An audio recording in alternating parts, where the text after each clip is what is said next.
Hello again. You're getting a treat. You're getting 2 lives on YouTube. There you go. Everton at Sunderland tonight. We've got a match build-up. It's obviously a little bit earlier than a match build-up, as in we're not building right up to kick-off. No, that'd be silly. That would be silly. But we're having a match build-up now, and you're here to join us, so there you go. Ped, how are you feeling about... I've seen a few things, not necessarily from Evertonians, just people talking about the game in general, and just like Everton are in big trouble if they lose tonight. It is only our 10th game of the season, and I get it. But if Everton won tonight, they'd be 3 points off the Champions League places, so it is early, but how big a game is it for Everton and for David Moyes tonight? I think it's... Yeah, context is everything. I think going to a promoted side that are obviously doing well, if Everton can win, then it will look like a really good result. But if Everton lose, then you're asking... People will start asking questions, won't they? Of what we're trying to do. And it will be a difficult game. They're absolutely flying. They're at home. Don't think they've lost a game at home. So it will be very, very difficult, and people will start asking questions tonight if Everton don't win. They will start asking questions of the manager. They'll start asking questions of the team selection. They'll start asking questions of the summer recruitment. Questions, 2 out of 3 of those questions I've already asked. I haven't asked about the manager, but I've already asked 2 out of 3 of those questions. But listen. If Everton could go there and get a win tonight, it would be a big win. And you're right, it would put us I think it would put us like 12th, wouldn't it? But it would put us like, points tally would be acceptable. Yeah. But when you look at this game, when you look at the next home game, these are the ones that you would have looked at on paper and gone, these are the games Everton have got to be winning. And let's see what happens. But yeah, it could the next 2 games could sort of point us in the direction of where we're going to be for the rest of the season. Not fully, I understand, but, Yeah, it is a difficult game, this one, because obviously they are flying. They brought in a new team, because basically they had to as well, didn't they? Spent a lot of money. I think they've got 7 players going to AFCON. Sunderland. So someone said, so it's almost like they're trying to front load the points, which is the right thing to do. Yeah. Which might get a bit sticky in December for them and January if that's the case. But I think for Everton, if they could get at least 4 points from the next 2, then that'd be okay. I think we'd be in an all right position. And we've got to show something tonight, because it is. I know it's 1 win in 7. I know you spin it the other way and you go, we won a couple of games ago. So it's like it's 1 win in 3 if you want to take it that way. Yeah. But if it stretches back, it's 1 win in 7, isn't it, from when we beat Wolves? And that feels a long time ago now. We went to Leeds. Did we leave anything? Did we learn anything from the Leeds game? That's still a game that haunts me. They're not a great side, and we were dreadful that night. Our worst performance of the season by a mile. Have we learnt anything from promoted side? Going to be pressing us quick? Yeah. Can we slow the game down sufficiently? Can we cause them problems? Sunderland tend to force teams wide. Well, that's sort of where Everton go anyway. So does that play into our hands? I don't know. And the other the other things will be what sort of team does David Moyes go with? Because me and James done the live at lunchtime, and James asked me what did I think in terms of team selection, and I was like, it just wouldn't surprise me if it was exactly the same team that started against Spurs. Just no changes. And I look at that and think, that can't happen, surely. Surely there's got to be a slight reaction. And Carsten, no, Michael Keane shouldn't start as a striker. I know he's doing it tongue-in-cheek, but no. So I think there'll be a bit of it's going to be a raucous atmosphere. I think Jordan Pickford will get a great reception. I believe David Moyes is in for a not so good reception from the Sunderland fans. And it's whether can Everton cope. I don't think we've won a game yet where, we haven't won a game yet where I've been surprised we've won, if that makes sense. I always felt against Brighton at home, that the occasion that I felt we had beat them. Palace I thought we could beat, even though they've been on a great run.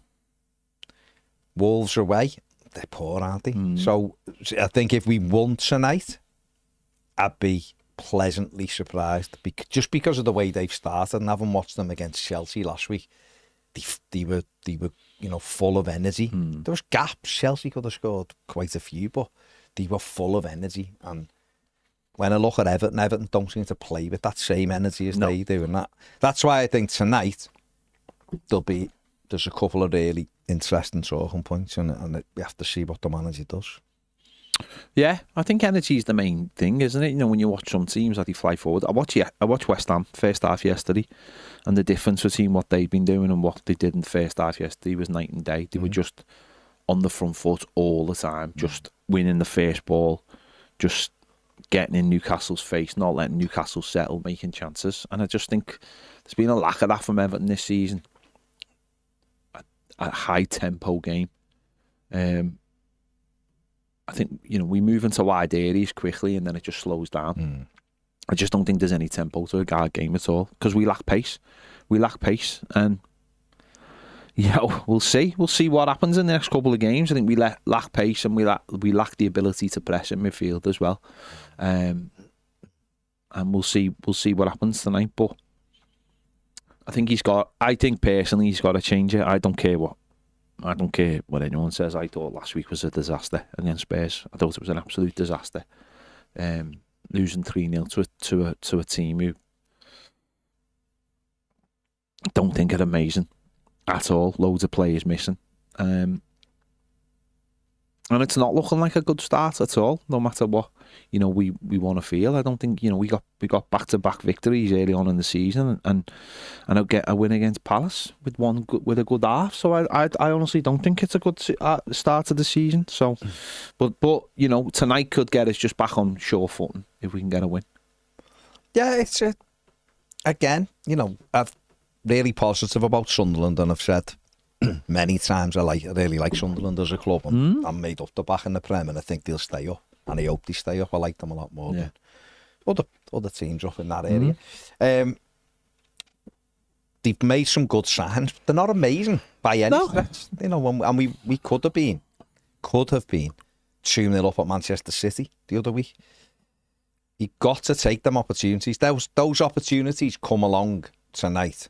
Everton have got to take them. Spurs last week, and it made me more. I watched them on Saturday, and it just made me more frustrated when I watched them on Saturday that somehow they beat us, because Chelsea wiped the floor with them at the weekend.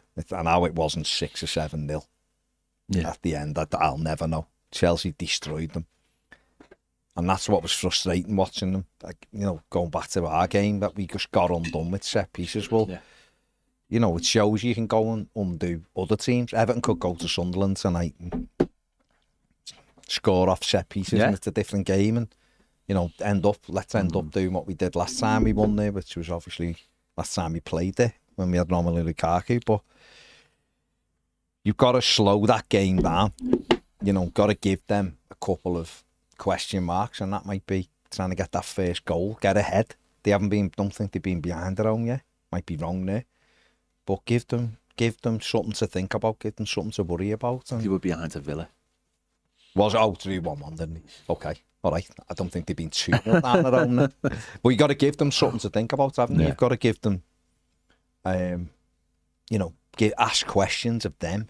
Everton have got good players, but it doesn't mean anything if you can't start putting it together. And if we were to go there and get a good result, then I think that could kickstart us again. Obviously, Fulham at home at the weekend is a big game anyway, because we want to keep momentum going. Then we have a break, and then it's United, which will be tough because they look like they're improving. So this is an opportunity tonight, as good a team or as well as they're doing right now. But they are still a promoted team, and Everton have got to go. And they are, but they've settled down a lot quicker than the other promoted teams, and they've settled down a lot quicker than other teams in the Premier League, which again is really good recruitment. And they've bought the right kind of players and players you can just fit in, and you know they're not all the same age and all the same profile. It's on a bunch of youngsters. They've brought within Grant Xhaka in the midfield. They've brought someone with lots of experience. They've got is it Traore on the right? It's been round a bit as well, you just look at the team, and it's again. So it just sometimes you just watch these teams, and I watched a bit of Bournemouth yesterday, and I know that's the manager, but I know that the result was in the end didn't go for them, but they just look such a good, exciting football team, don't they? Who've lost players and have brought players in, and he's just played players who haven't played in the Prem. And it blows my mind how we seem to just continue not to be able to get it right, and how it's this one's for the future and all that, and yet other teams just put these players straight in, and they seem to do really well, and I just don't get it at all. I just don't get it. It just it really does blow my mind. It feels like with like the Barry situation that we are almost like there's a set of fixtures there which we could have played him in, which would have really helped this development. But we haven't sort of planned it out properly. We haven't looked at the bigger picture. I don't know whether that's David Moyes worrying about the whole thing and thinking it's all got to be safety first. But I don't know. I'm a bit down on it at the moment. I really am. I just feel like we're drifting again. And I know it's the start of the season, but I really do. I really do. I just think the recruitment in the summer just looks absolutely dreadful.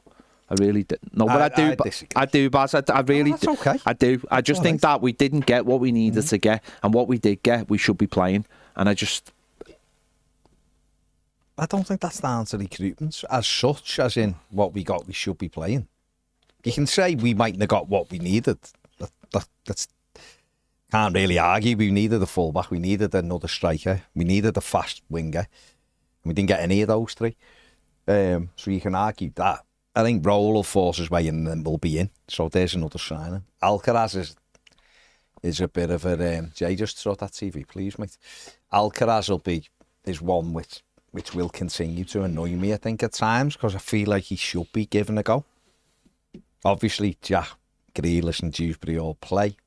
Barry's a bit of a frustrating one, because I think he should have just been put in and left. Dibbling, don't know. I'm not Dibbling. And I think it could look different again in a few months. I know, but I don't know where we'll be in a couple of months. We can't score goals, and that's the worry for me, and that's the genuine worry. And I just look at other clubs and just see how quickly people just seem to come in.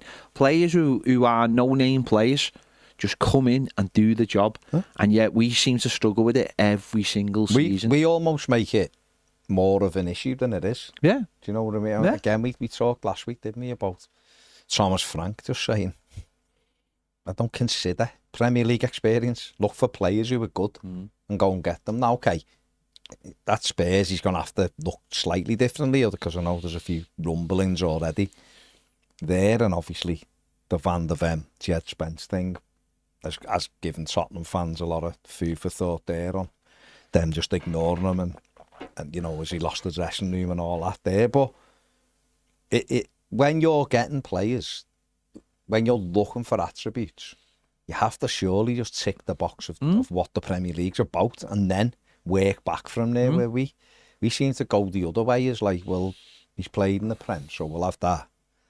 All the other attributes almost seem secondary, but I just feel like we're missing the pace, and we have been. Everyone will say the same. Don't think there'll be any Evertonian watching this, listening to this, whatever, who would think, but we've got fast enough players. I think everyone knows that. But the worry for us is we never seem to move, not move the needles in where you're going to be or whatever, but we do just seem to always end up with a similar collection of players. We've tried to move the needle this summer, but then we seem to have brought players in who the manager just doesn't want to play, and therefore, what's the point? Like, you know, you mentioned Tyler Dibble there. He played loads in the Premier League last season. You know, and if he wasn't going to get in the team,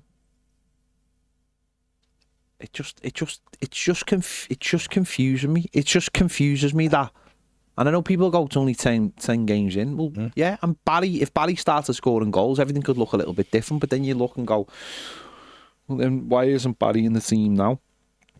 I just find the whole thing just a little bit like, I don't know. I just see other teams, and we just seem to make it difficult all the time. We make it harder than it seems like it needs to be, and that's, to me, where I just feel like, is it just the club again, just being like, it can't get out of its way, or there's something ingrained? You know, we played the same way. We played the same way for 25 years.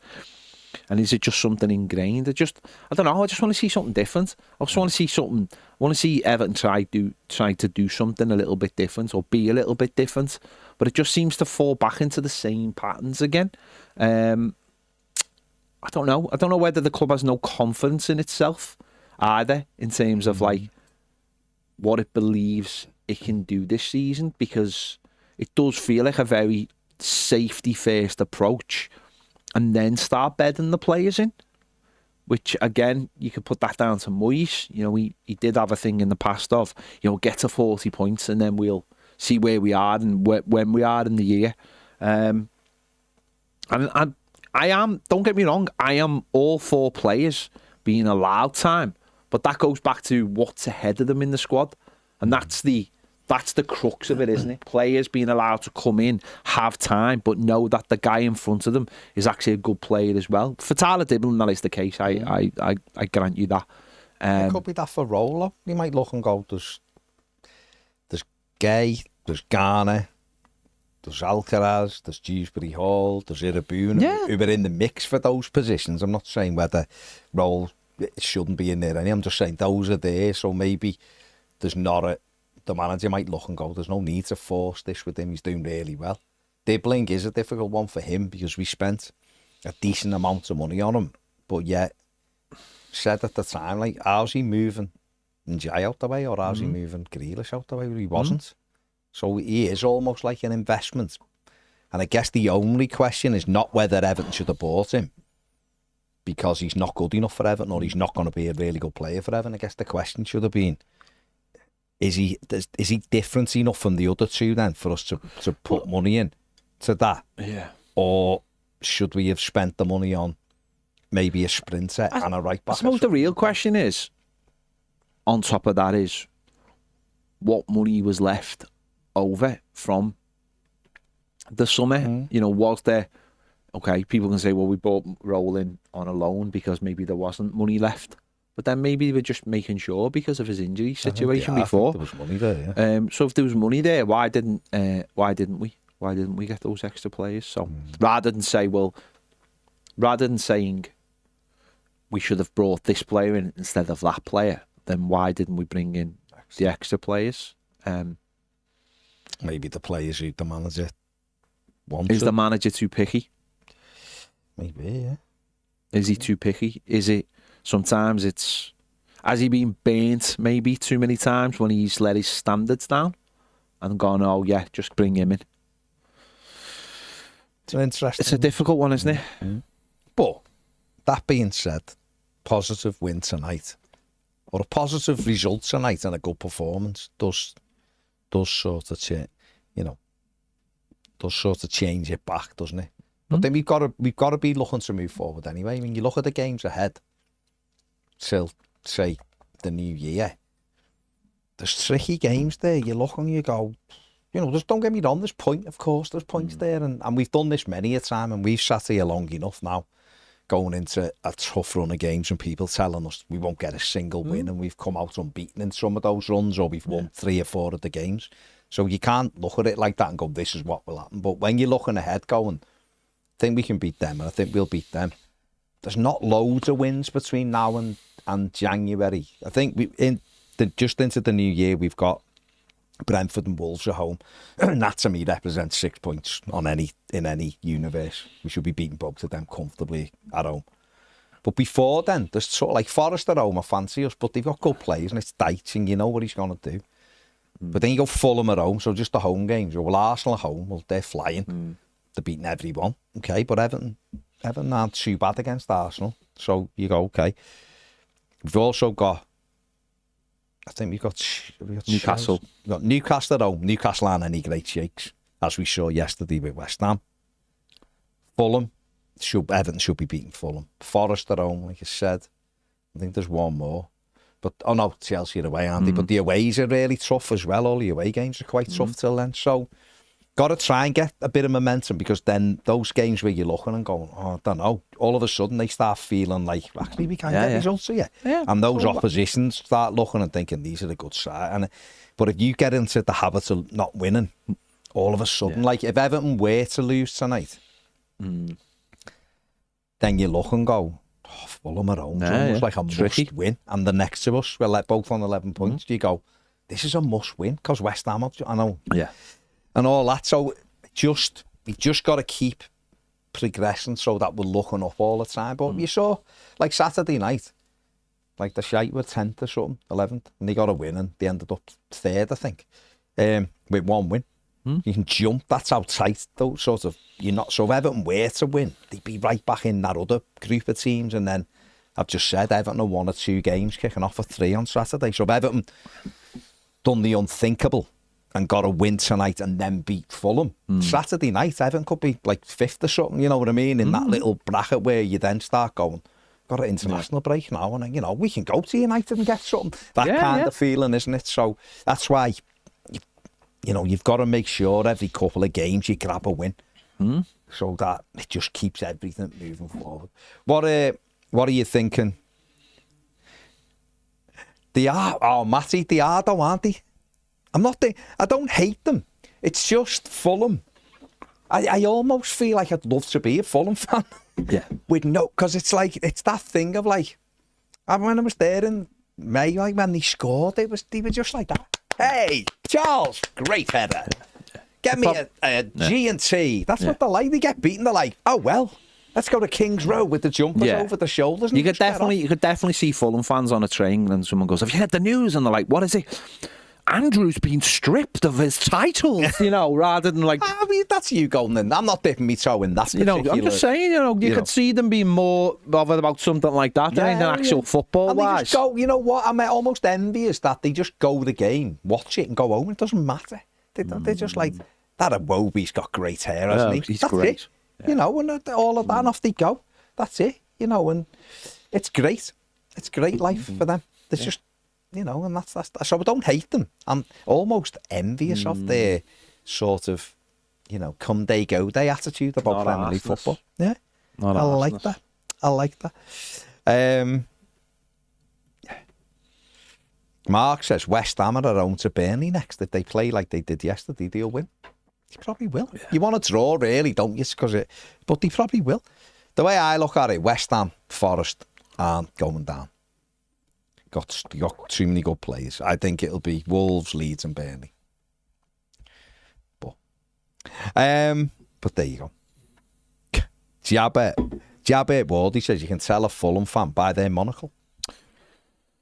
Yeah, like the Monopoly man. Tom O'Reilly says, why can the likes of Brentford and Bournemouth buy better forwards than us? Because they obviously do their own work. They obviously do.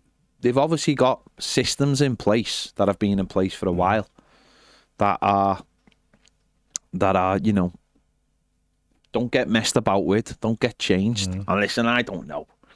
Maybe this is what Everton are doing behind the scenes. This is what they're gearing up to do with the new setup. It's not exactly like we've just come from a brilliant setup, is it? We've just had the most dysfunctional football club in the country, if not the world. And it takes time to change that kind of thing and put setting in place. Brentford have just, you know, fair play to Brentford. They've changed their manager. And they're just ticking along nicely because nothing behind the scenes has changed. Brighton are getting back up to speed with theirs because they've probably got the best setup you can get because of Tony Bloom's algorithm. So all these clubs have got well-defined systems. Bournemouth have got a tremendous coach, absolutely tremendous coach. And Everton for far too long, and we've said about it for years. We've tried to do things the old-fashioned way, then go to the new way of doing it, making a mess of it because we're not doing it properly, not really getting anything right because of outside interference. And it's just, yeah. You've got to put a system in place, haven't you? You've got to put a system in place that works. Hopefully that's what we're doing now. There's been a lot of articles come out the last week, I've noticed, The Athletic, about the academy and stuff, as the club clearly are trying to push good news stories out about the academy and new people being there, but it means very little unless the first team are doing well or players are going into the first team, which we won't know for a while. So yeah, it's patience needed again, but it's so difficult. It is weird, isn't it? Again, if Everton were I think if Everton were where they are, but scoring quite a few goals and maybe letting a few in, it'd sort of feel different, I think. Because we'd be, we would do this, wouldn't we? Of course, we'd all be going, well, when we get Branthwaite back, it'll all right itself. And Branthwaite being missing, I do think most of us have just brushed it under the carpet as if, one of them things. It isn't. He's absolutely key to the way we play. He's a huge footballer for Everton. He really is. He makes everyone better. He makes the left back better. He makes his partner better alongside him. And they're just a better unit with him. He gives the ball into midfield. He doesn't just want to launch it. He's a good passer of the ball. He's got good pace about him, and he's a really good defender. He changes a lot of what we do. Of course he does. And that makes it big. But at the other end, when you haven't got a striker who's banging the goals in, not even banging them in. If Beto had 4 goals, so far, it'd feel different. Tieno Barry had a couple and Beto had 3. We'd all be like, well, come on, what aren't we getting right? But when it's sticking out like a big sore thumb, us not scoring goals, and you're going, and someone said it in the thing, we spent 60 million on Tieno Barry and Tyler Dibbling, and they've played a combined 309 minutes so far. And we spent 60 million pounds. Well, more than that, 65 million. This is my argument about recruitment, is that the league doesn't stop and wait for you. It doesn't stop and go, come on, lads, catch up. Everyone's buying every summer. Everybody is dovetailing new signings with the signings they've already got. That's what I can't understand about this. I really can't. And people might think I'm being negative, but I just can't understand it. I can't get the logic. Saying this to James, I was talking to a couple of my mates who were Reds in fact, it was yesterday, and they were saying they had one new player in their starting lineup on Saturday night, despite spending 480 million in the summer. And you're like, this is what Slot's has been getting the stick for. They spent all that money and he sort of doesn't know what to do with it. No, he doesn't. No, I know, and that's different. And what I mean, sorry, forget about what I mean is they're struggling with that. But we've needed it because our manager was telling us we needed it, and it's not digging Moyes out. But what we're saying, I'm not digging. What I'm saying is, just got to be a little bit more offensive. Trust these lads. It's not working. If it was working and he only had 2 starters and the others are on the bench, I wouldn't be saying a word. It's like that. But when things aren't working, I think that's when you need to move it. Just let me say this. Brady SFX says, look back to why we signed Tieno Barry and do whatever it takes to recreate the same kind of balls from what he wants in goal. Feed him and let's see if he brings his Instagram post to reality, which he'd put, okay, it's my turn. But let's hope it is his turn. I just find it very frustrating. I really do. I will repeat what I've said quite a lot in the last week or so. I think some people just make football really, really complicated, and it's not as complicated as you want to make it. Yeah, you've got to bring players into your squad, but you've already got to have players, and we didn't have the players. And I think sometimes you have to lay the groundwork first and have players. And listen, people have called out for certain players to come in. 3rd choice players who maybe had gone past gone past an age where we'd be looking at them. But there's definitely some validity to bringing in that kind of player, to a player who was maybe late 20s, early 30s, who'd done a bit, was a solid choice to have in your team or in your squad to help out these players, could come in and do it and allow these players to grow. And certainly in the centre forward position, it's really difficult because of the two we've got, and that's all that matters. And Grealish has never been a massive goal scorer. We've took Njai out of a position he scored a lot of goals from to put him in a position where he's, I know he scored 2 outfield goals, but he looks more like he'll create more than score more in that position. And it's just, there's no midfielder scoring goals. So suddenly it just becomes that thing of like, it doesn't matter how well you're playing if no one's putting the ball in the back of the net. And that's where I have to question who brought the players in. Moyes was obviously very, very frustrated in the summer. Let's not forget that. Of course, we got the numbers in the end. Sort of. He said he wanted 9 or 10. He got 7 outfielders. But he was massively frustrated. Who was that frustration aimed at? Who was not doing their job to bring the players in for him? Who was not bringing him the calibre of player? He said it himself, I thought we'd get more in. I thought make it be easier to get players in. Well, maybe that's the did they have to saying no? No, but then did they? Yeah, but surely that's the homework that you do as part of going after a player, is knowing already, is it worth going down the avenue of, he wants to come. And I just think that's where maybe lots of time was wasted in the summer, and maybe we had the wrong list of players when we could have had another list. And I don't know. There's players out there I think could do a really solid job for Everton, and we probably didn't even look at them because we were looking at some other list. Don't know. John Holt says, who we starting up front and what's your score prediction? James, come on, you're a good, positive voice in all of this. Who starts up front and what's the score going to be? Barry starts up front, we win 2-1, Jack Grealish scores. I love it, James. Love it. Any mix I on think that? Barry will score tonight. Come on. I think... Come on, I'm loving this positivity. I'm Come going to on. beat 5-1. I was loving it. No, I think Barry will start tonight. I think Barry will start, and he's got to show everything to get a goal. Yeah, this 95 retro shirt on the other day. That to me tells me he's getting on the end of it. He had an 02 retro shirt on as well. 03 Puma shirt on. Yeah. So there you go. He raided the club shop. He said, absolutely raided I'm having it, and it's my turn. He said in his Instagram. Definitely used the staff discount. He got a staff discount and got in there. Love it. Josh says, go out and do what Spurs did to us. Play like absolute dross and win 3-0. No, but go out there and I don't believe Spurs did play dross. I thought they were just very professional. I don't think they played in terms of like football. But I think what they did was really professional. They defended really well, and they played in a way to get a result, and they got a result that's much better than what they thought they were going to do. But they came to our ground knowing they had players missing and knew they were setting up to be dead professional, and you could see that. And I would love a bit of that tonight. I would absolutely love Everton to go there tonight and just look dead professional. So far, our away performances results have been really poor, haven't they? And we have to go up there and try and just be professional and get a result. Grind the result out of the game. Use all your Premier League experience to grind the result. Yeah.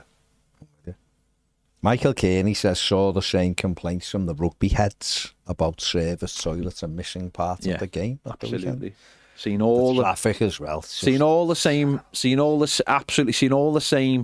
positives and all the same negatives from the game on Saturday. Absolutely all of them. There's like every post you've seen that was like positives and negatives, it was exactly the same. Someone has, again, without sounding negative, someone has got to get these things sorted, especially for something like that where you want those people to come back because that's extra revenue. Right. You can love it all you want and go, oh, this is amazing, the atmosphere. If you do not look after the fans, they will not come back. They will make it known.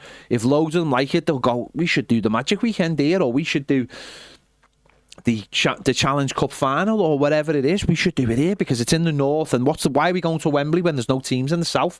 Why are we doing that? Let's stay in the north.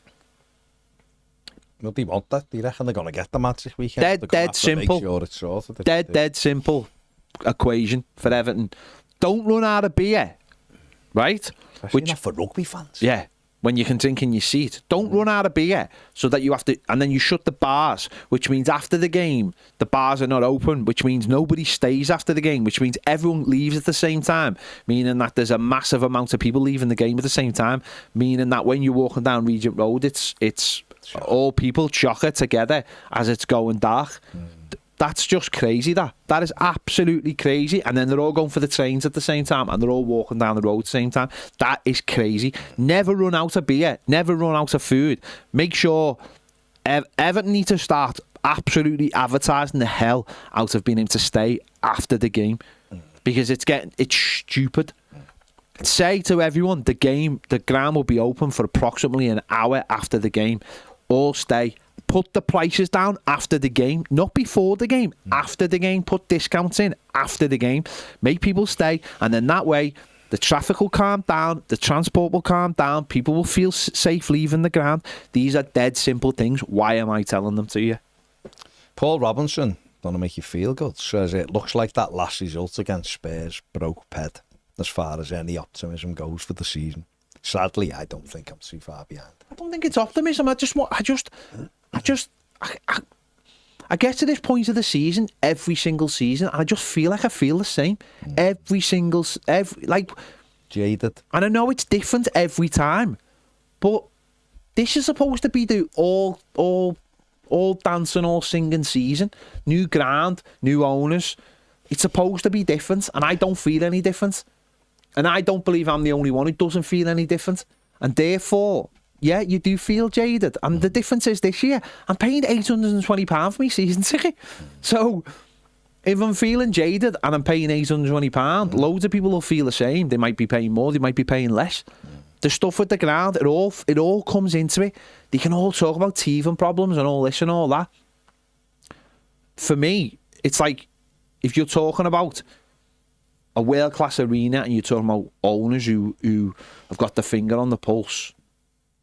Although I did notice yesterday, Roma missed the chance to go top of the Serie A last night. If you go... They're only a point off it. No, they are, but they did bottle it, go to Milan and win, go top. Milan are top, so it's not a bottle, but still. Milan top now? So, no, I think. Sure. They're either top or level with I think Inter are top. But Napoli lost, might be didn't level with them.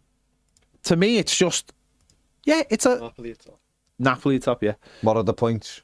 Napoli on 22, Inter on 21, Milan on 21, and Roma on 21. So they've gone above them. Right, yeah. 4 points. I mean, you're not right. Well, I said the point. I said Napoli at top. I said they're either top or they're at the same point. So they got the same points.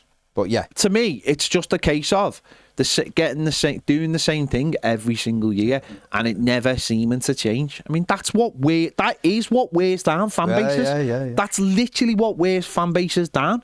Is just the same things happening all the time. And listen, I feel it. I'm not saying I feel it worse than anyone else, but just the job, talking about it every single day. It's hard to be upbeat all the time, and I'm just not feeling upbeat about Everton at the moment. I'm really not.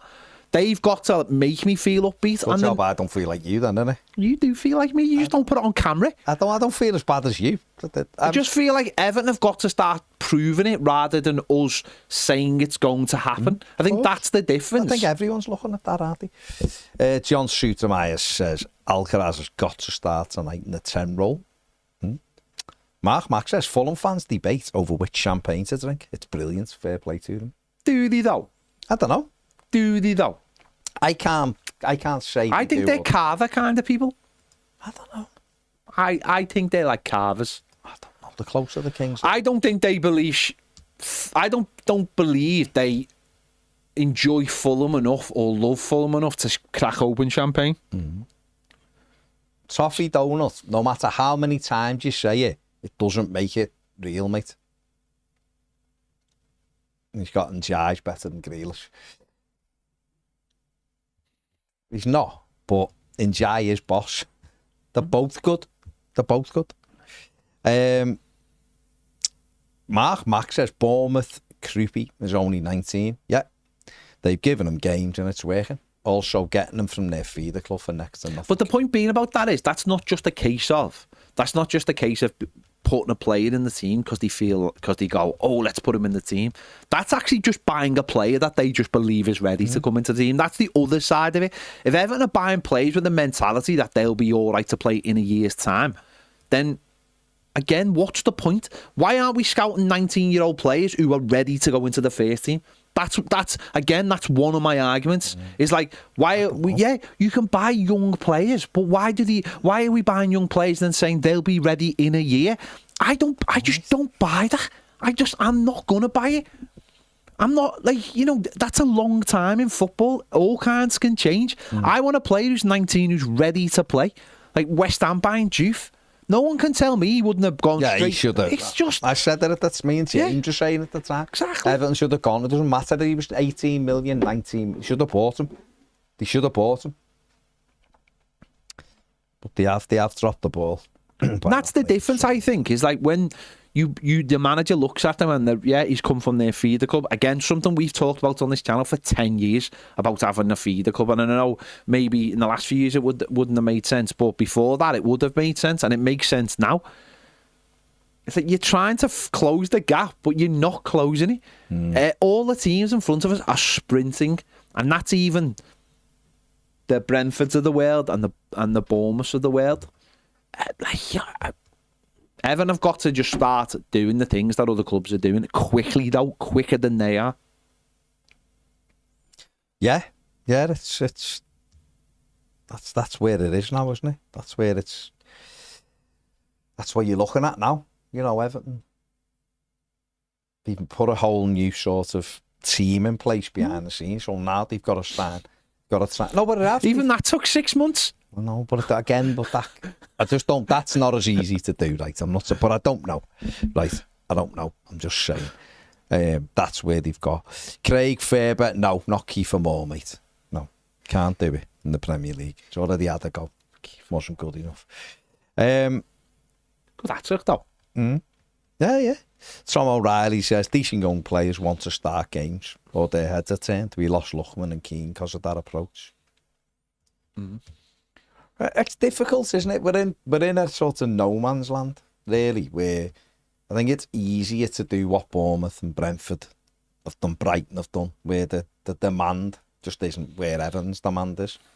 It doesn't mean that they haven't got good. They've been allowed to grow what they're doing and put it in place, and whereas now they're really good at what they do.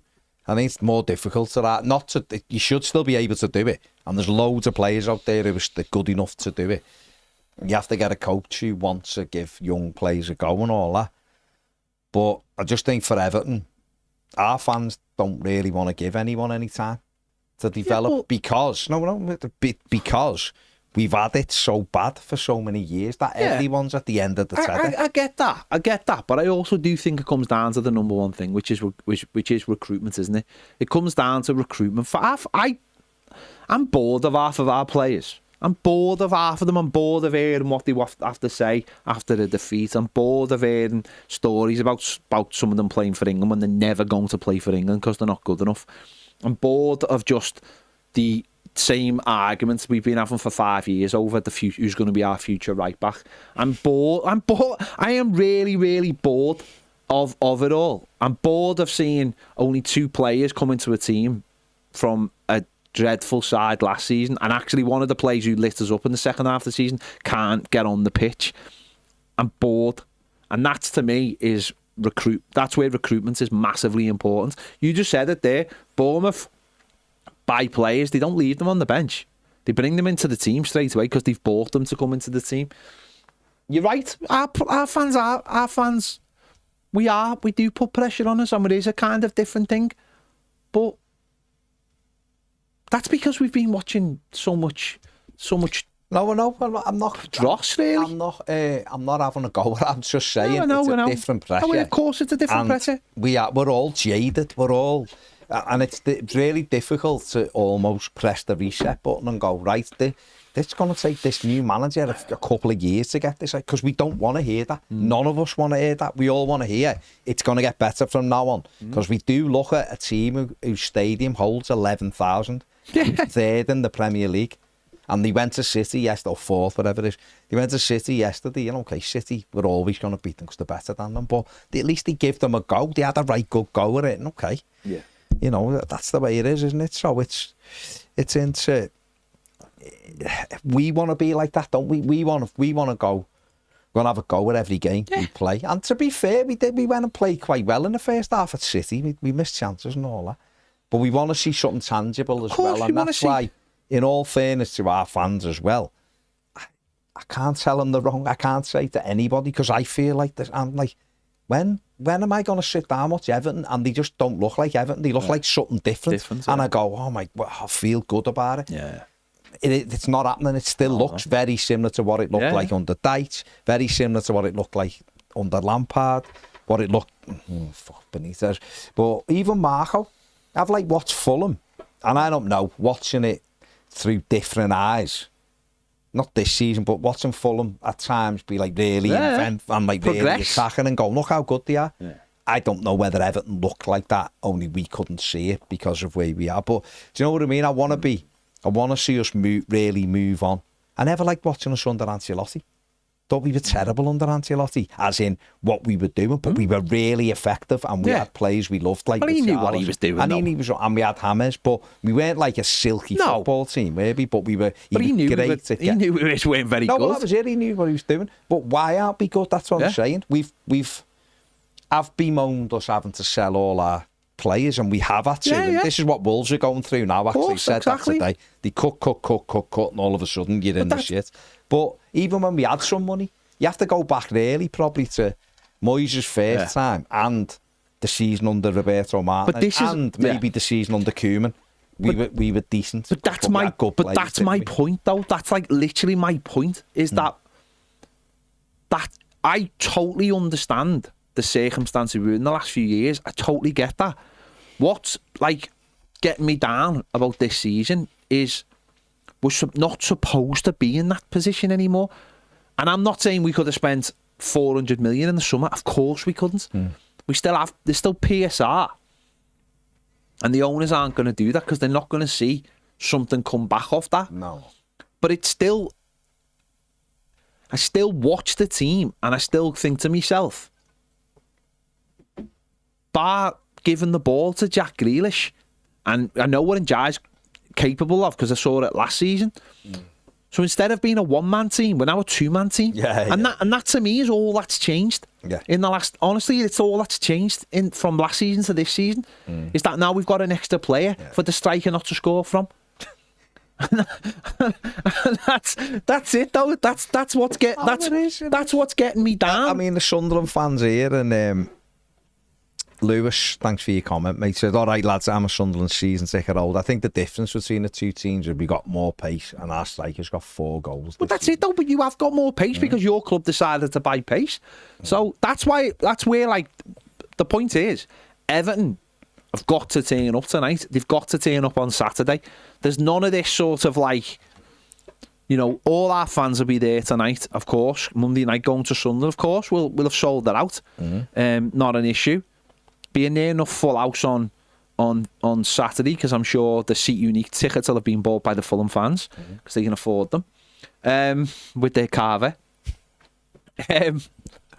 So that's not an issue. It's up to Everton tonight to turn up and do what we are very, very bad at, which is turn up on a Monday night away from home and get a really positive result. And that's up to them. There's no sort of like, no one else can sort of, we can't sort of jump in and go, you know, the fans have got to do it. No, the Everton players tonight have got to turn up. David Moyes has got to have a plan to go up there and get a good result tonight. That's totally on them. You're absolutely right. Can I say hello to... hello? Can you say it? No. Can I actually say hello? No, it went. Blue Boy, who's nailing his calls, watching Baz and Ped. Nice one, mate. Well, we have. Meow. We do have a right to complain, but he's saying, could you let me know how it helps, though?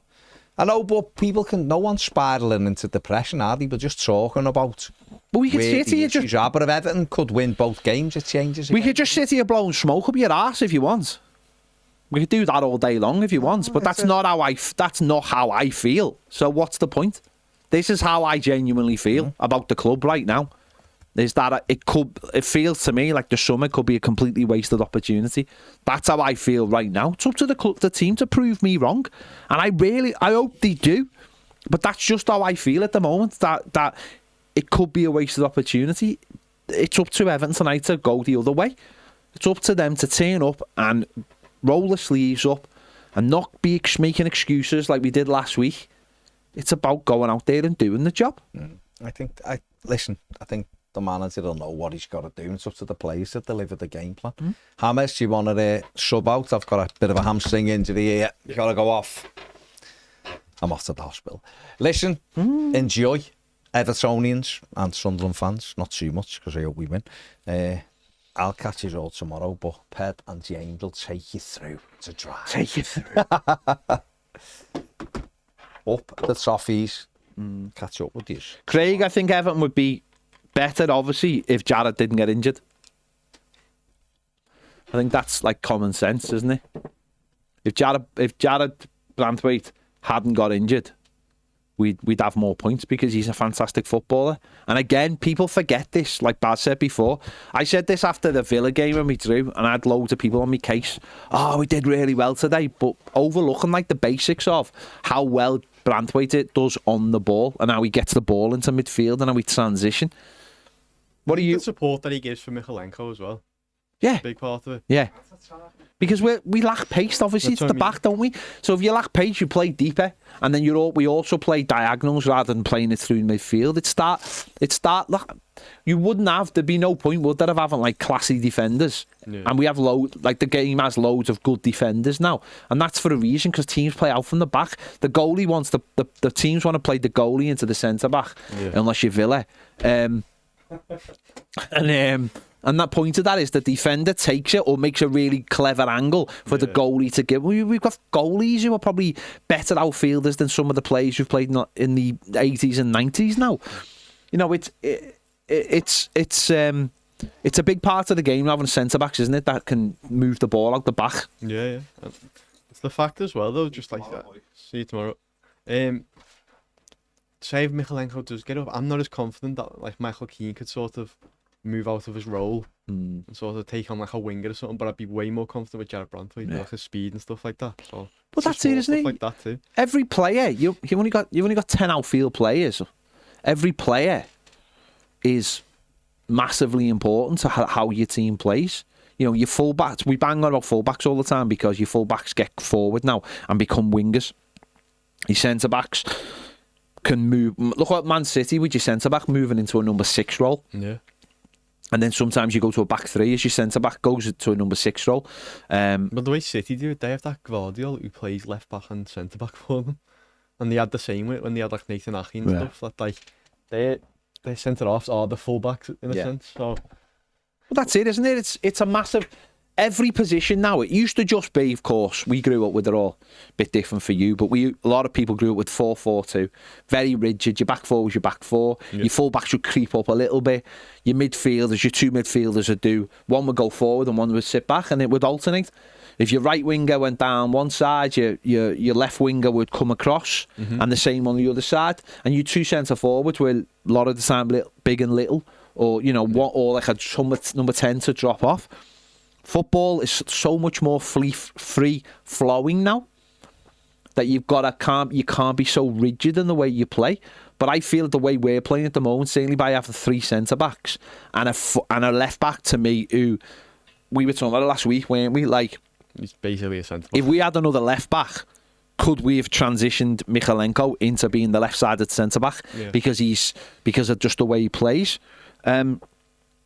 Football is just so much different now. It puts if you've got a back 4 that's so rigid, it puts so much pressure on your midfielders then to create everything. And it's all right saying, well, Grealish and Njai, but if Grealish and Njai had 2 fullbacks going on the outside of them, that makes such a difference, doesn't it? Yeah, absolutely. I think I know it's going back to City, but even they don't play with proper like full-backs or defenders anymore. They play with midfielders who play there. So it's like you've got to be able to have the legs to sort of be in the midfield and all the ability of everything. So look at Liverpool. Doesn't have it. Look at Liverpool with like Trent Alexander-Arnold, where they all he's basically a midfielder as well. Played like a midfielder, and then they were all like, he can't defend, and now you're seeing a little bit what have he had to give because he was an extra player. And I did Klopp say many a times, he said, I'm not bothered, we get someone else to cover that. Jordan Henderson will cover him if he goes forward. That's what it's all about. No interchangeable position, players popping up all over the pitch. You go and we're like, I tell you what staggers me sometimes, the fact that Jack Grealish and Njai don't swap sides. I find that that was something that I thought we'd see more of. Just mixing it up to just so that just unset, because they have sort of different styles, don't they, in a way, where Njai will run at you and try and dribble past you, but Jack Grealish will get like the foul and stuff like that, and really nice on the ball. So you think it makes sense to even when we first started playing with like Dewsbury and Grealish and stuff, I thought all three of them had interchanged, because Dewsbury was just as good on the left when him and Jack Grealish were sort of like linking up with like nice passes against Wolves and stuff, but it's just gone away. I think they would if there was just a little bit more intelligence in the team, like behind them. I think if there was just a touch more like intelligence of understanding how to change the roles within the team, I think we would. I think if we had, midfield, because sometimes I like, when people talk about like, and they go, he's an 8 or he's a 10 or he's a 6. I sometimes just think our midfielders are all just exactly the same as each other. Me and Baz were saying before, it's that like they all want to be the sort of box to box, and they all have sort of the same strengths. We don't have any like specialists. Like you look at, look at Sunderland, they've got like Xhaka, and he's like more of a sitting midfielder, and he like sort of controls it. We don't have that. We have everyone who wants to be up and down. So like when games and you do want to switch it around, we don't really have anyone who's going to sit, but we don't really have anyone who's a 10 either. No. So we were discussing it before, that like Alcaraz maybe. Yeah, I suppose. But Dewsbury I feel like when he first came into the team, his sort of role has changed already. Yeah. So when we started like against Wolves and stuff, him and Jack Grealish, there was a lot of like interplay between them two. Yeah. But now it feels like he's more on the right with Njai, and there's not that sort of pass, and it's like, why is that changed? Yeah, it's weird, isn't it? It's not like he's not like a second striker, and he's admitted that himself. And that's where I have no problem dropping him deep and playing Garner right back, is the fact that I think he'd suit that position with not two sitters, but two midfielders and Alcaraz at head. And I think that's what we've been used to seeing over the last few years, and with different levels of success. Yeah. But I don't know what we were. I really do, like you've just said, I'd really look sometimes at our team and just go like, the midfield just, I don't know what they're trying to do. Even with like Merlin Roll when he was signed, like there was a lot of like confusion. Like, even now, what type of midfielder is he? Like people were saying he was a 10, saying he's an 8, some were saying he was a 6 and stuff like that. It's like he's sort of in that same model that Garner and Dewsbury is, and Irabunum. What's his sort of strength position? And does it? You're right. Well, that's it. There's no real defined roles. Irabunum should be like an 8, but he comes on and plays like a 6. Yeah. But occasionally he plays like a 10. Yeah, but then occasionally plays like a 10. It's like they're all good at a few little bits, but no one's like a real expert. Yeah. And I think that's where James Garner is the main sort of culprit in that. Like, I mean that, don't mean that in like he's doing badly. What I mean is that there was like loads of talk within the season saying about him being the number 6, but he doesn't truly sit as a number 6. We don't truly have anyone who sits in front of our back four. Like Idrissa Gana Gueye, loads of people thought he was going to do that, and he doesn't, because he goes out and presses.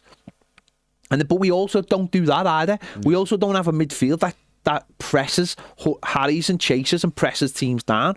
So it's like it's a load of like something or nothing, isn't it? Really, it's like they're all utility midfielders basically. It's just like you play on that side, you play on that side, and you sort of play in the middle without anyone going, no, you sit in front of the back four, you take the ball off the back four and you turn. Yeah, I do understand Garner does that more than anyone else, and he's had a decent season so far. But then sometimes when teams break, he's not in that role. He's somewhere else on the pitch. Yeah. Like I think the goal Palace scored, They played a ball right through us, and Toffee got dragged out. Now, you can debate all day why he was out there, but you just think if someone was sitting in the number 6 position, they would have cut that ball out. Yeah. But Ghana was like already quite high up the pitch, so it's like, because we played 2 that day, because we played Njai as a number 10, so it felt like they were more of a 2. And at times you're just thinking like, this is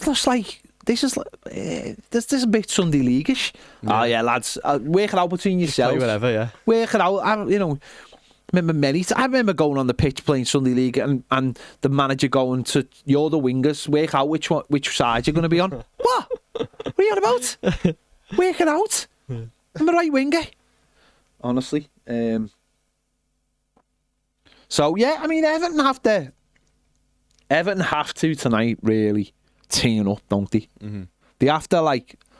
Would you be frustrated if Moyes just picks the team that we're all expecting? I will be frustrated, but at the same time, let's see what it can do, because that might be the team that's the team that he believes. Listen, managers, of course, don't view things like we view them. They don't always look at wins and think, great, that's my weekend. They don't always look at losses and go, oh God, I'm distraught, like we do. So they look at them in a different way, and think, right, you've got to take the positives out of that, or we played really well, but Moyes has had 1,000 games in football.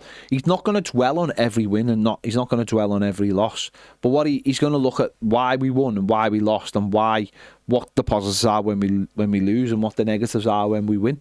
Because you want to be.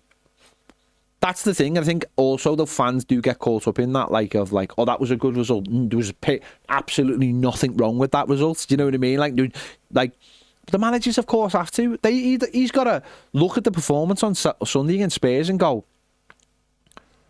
if one of these chances goes in, we win the game. Or if even if we get that goal that the Jacob Brien disallowed one, I feel like it's a different game. Yeah. And then the one that we spoke about quite a bit, the better one at the start where Grealish misses the follow-up. It's like, it's always them small things, but I feel like that's been the same the past few seasons. That's my gripe. That's my main gripe, is that I'm not complaining about the way we play. I'm worried about the fact that we can't score goals. That's my worry, and that's what the manager's got to change. If the 2 up front aren't scoring goals, and I think that's why Barry will get a chance tonight, is that the 2 have got to prove, and if they don't prove it, then Njai will end up out up front and Dibbling will end up on the right. And then you'll look at that and go, because the manager will want Dibbling in the team sooner rather than later, but he doesn't obviously want to. He's not going to leave Njai out. No, and he's not going to leave Jack Grealish out. Of course, he's not. So he might look at that and go, well, this is what I've got to do. I don't really want to play Njai in the number 10, and this might be the way to do it. He's got to. Grealish is the 10 with Dibbling on the right would work better. Just for the stuff where, with the Echo, would say he's been like a mentor for him. I don't know, because I think they're too similar. I don't know. I think who knows without seeing it. Yeah. Maybe Njai on the left, Grealish is number 10 and Dibbling on the right. But then Grealish is just so attuned to playing on that left-hand side. I don't know whether he would certainly in this team, whether he'd get as much of the ball playing essentially. But he is like a proper, old-fashioned number 10. Just because do you feel like we're both Ndai and Grealish's playing styles, and for Grealish to sort of be that next level that you can see he is, he needs to have a left back behind him, whereas Ndai maybe it's not as big of an issue. Yeah, definitely because Njai doesn't really slow the game down. No, he runs at them, so he doesn't really need the overlapping. I mean, it'd always be nice to have the overlapping player just to create half a yard of space. But I think you're right. I think Grealish needs it more. Mm-hmm. And it's, as I said, people might think I'm being negative, but I really do look at the whole thing and just think, where are the fullbacks? Where are the fullbacks? You've brought your two most important players are only getting maybe 3/4 out of them because you haven't got the full-backs to go with them. Yeah. So it's and also when you look again, Sunderland, I think the fact seeing Sunderland settle down so quickly. Yeah, it's frustrating. It's so it is frustrating. It is. No, but it is though, isn't it? Because people can make excuses. We can sit here going, well, this happened for them, or that happened, or they're getting the bounce. But you're like, what? We're an established Premier League team that finished the season really well last season, on and up. Then it was going to be a big summer of bringing players in, and it's like it started so. I feel like there's no excuse why Sunderland should be getting a player over us right now. But the question like would the players they signed. The question would be, James, whether we looked at any of the players they tried to sign. And again, I think that's a question mark against the club. Is like, did we even look at those players that they've brought in? Were we even looking at them? Because I get the feeling that there was a bar, right? And we were looking at that bar and going, we're only buying players above that bar. And I think 3/4 of those players will have gone, no, we want Champions League football or we want European football, which David Moyes mentioned in the summer. And I just think, so then the next set of players where maybe you Grealish at Dewsbury Hall, that you're buying from clubs that are at the top and they're not getting a look in. And I just don't think, and then the next, we've gone past that bit there and gone down there and gone to young promising players. And I think what other teams have done is gone, we're going to buy from this middle section where you're going to get good, hard-working players that can go into your squad, make a difference, build that squad out. Yeah. So you don't have Pattersons and McNeils at your club because they're better than those players because they're more attuned. Like, you don't get me wrong, we could have bought a player in the summer who technically mightn't be as good as Dwight McNeil, but can run fast and use both feet. Yeah, yeah. And I think that's the market that we should be all over. But we're not. We're looking above it, going, we want him. And it's like, nah, he wants to go to Forest or Palace. Why does he want to go there? Because they're in Europe. Yeah. And even if they're only in Europe for one season, that's all they can see. We're in Europe. Yeah. And I think, why wouldn't you want, like, you know, that's the difference as well. If you're looking at like a Palace at the moment or a Bournemouth, I'd much rather want to sign for a Palace or a Bournemouth than I would an Everton. New stadium, no new stadium. I'd be looking at the managers going, Palace, they're progressing, they're in Europe, okay, Bournemouth aren't, but you're looking at their manager going, God, I want to play under him. Look at the players he's sold, look where they've gone. Yeah. You know, Real Madrid and... You look at Bournemouth's defence, they play for Liverpool, PSG and Real Madrid now. Yeah. And the keeper plays for Arsenal. Yeah. Arguably 4 favourites for winning the Champions League, and they all came from Bournemouth's defence last season. Exactly. Like, yeah. Exactly. And the manager's going places as well. Do you know what I mean? Quite literally, he'll be getting a top job. I mean, if he doesn't, he's replacing Pep. He's replacing. I watched the game yesterday, and Bournemouth were playing like just as good as Football City. There was a stage at the first half, and they had 75% possession. It's like, yeah, it's just it was 1-1, and they had 75% of the possession. I think it was, and you're just like, what's going on? Yeah. It's what is going on? How's he doing this? Yeah, why? City were trying to get out, and they were all over them like a rash. You know, I've heard Bournemouth fans talking about Tyler Adams and just waxing lyrical about him. But he was crap at Leeds. Yeah, but like they've just seen, and you know, it does make you, it does massively frustrate me, which I'm sure does come across. But we'll see. Listen, again, every game of football is a chance, isn't it? It's a chance to prove people wrong. It's a chance to change things up. And swap it out for what has happened. And loads of people will go, you know what, we've been really unlucky this season. Liverpool beat us, City beat us away, Tottenham was like one of those games, and Leeds first game of the season we weren't ready. So people go, but it's still... How much of it is luck though? How much is it just maybe you just poor? I feel like that's it. You sound like you've been hanging around with me too long. No, because like under Dyche and stuff, that was the same excuse. It was like, oh, but we started well, and it's just like, at what point are we just crap? But we're winning tonight 2-1. No, but to be fair though, there are no excuses. No, you're right, because there's no excuse for the Leeds game. The Leeds game was, people can go, first game of the season, Monday Night Football, but we weren't ready. Like, we knew we all weren't ready, and that's why we thought it wasn't going to be a good result. but we knew we weren't ready because we'd watched us in the summer and we knew we weren't ready. Yeah. So what are the reasons of not being ready? That's what it goes back to, isn't it? Not betting the players in on time. Players not looking fit. Why don't they look fit? Why aren't the players looking fit?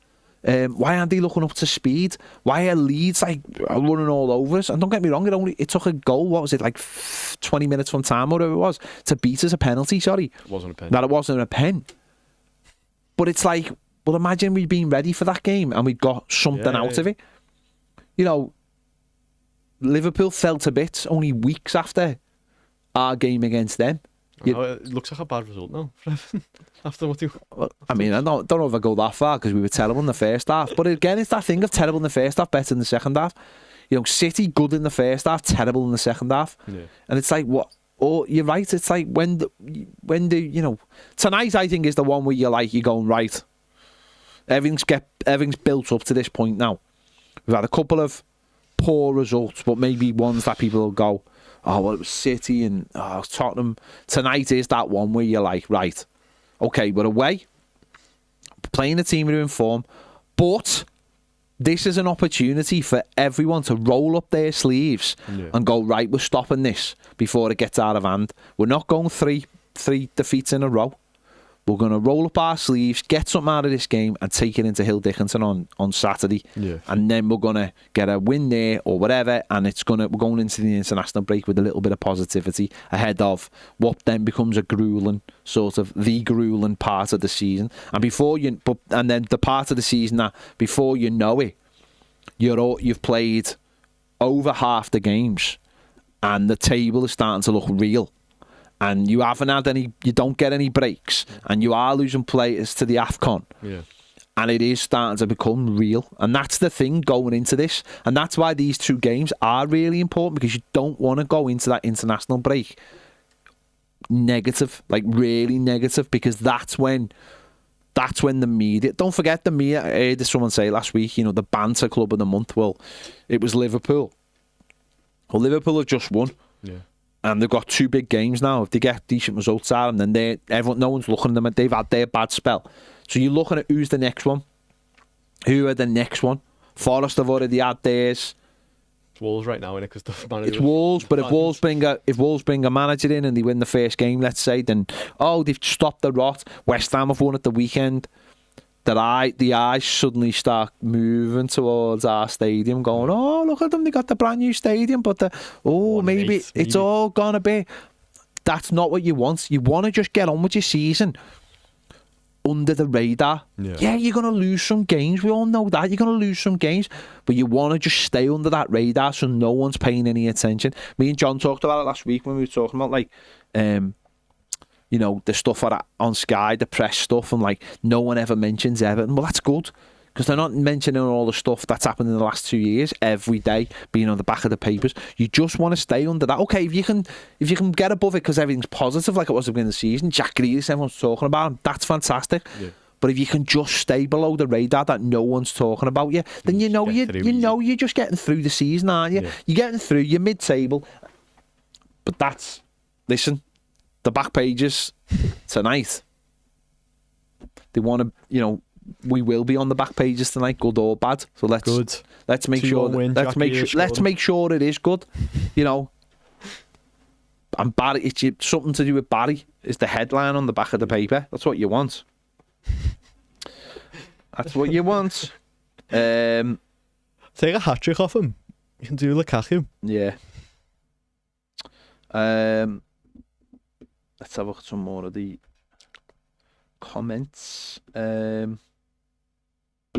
Mark says Bobby Brown shoes, exciting in attack, diabolical in defence. Let's get him back, only messing before you kill me. I don't even know why you'd bring that up, to be fair. That feels like a terrible thought to have. Do you reckon if you paired Martinez up with like a super defensive manager, you'd have a super manager? Just a super defensive coach? Yeah. Well, that's what he got in his first season. He had Moyes' defence. Yeah. And that's what I mean, but I don't know. Yeah. Dyson, Martinez together. Yeah. Danny Church, I hate Monday Night Football, just waiting all weekend for that game. I like it and I don't like it. I do like having no footy on the weekend. Oh, no, I don't. Although I didn't do anything over the week, like literally didn't do anything all weekend. But then the other side of it is it becomes Monday night and all the eyes are on you and you're just like, oh, don't want this either.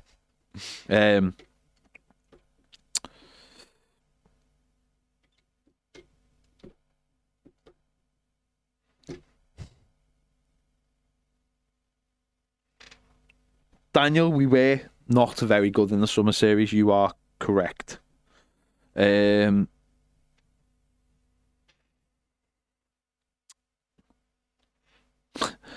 Barton, I've seen other people say this. People have said Iriola should be the next Everton manager. I'd love it, but you can't see it happening. No, you can't see it happening because it's never happening. That's why you can't see it happening. What was that? Iriola.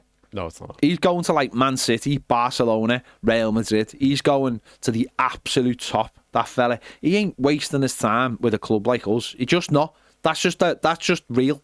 That's absolutely real. I've seen him at Liverpool recently. Yeah, he could go to Liverpool. He could. He'll go to the absolute top. He's a absolutely incredible coach who believes in his what he does, but he believes in risk as well. Yeah. He will risk everything to win games of football.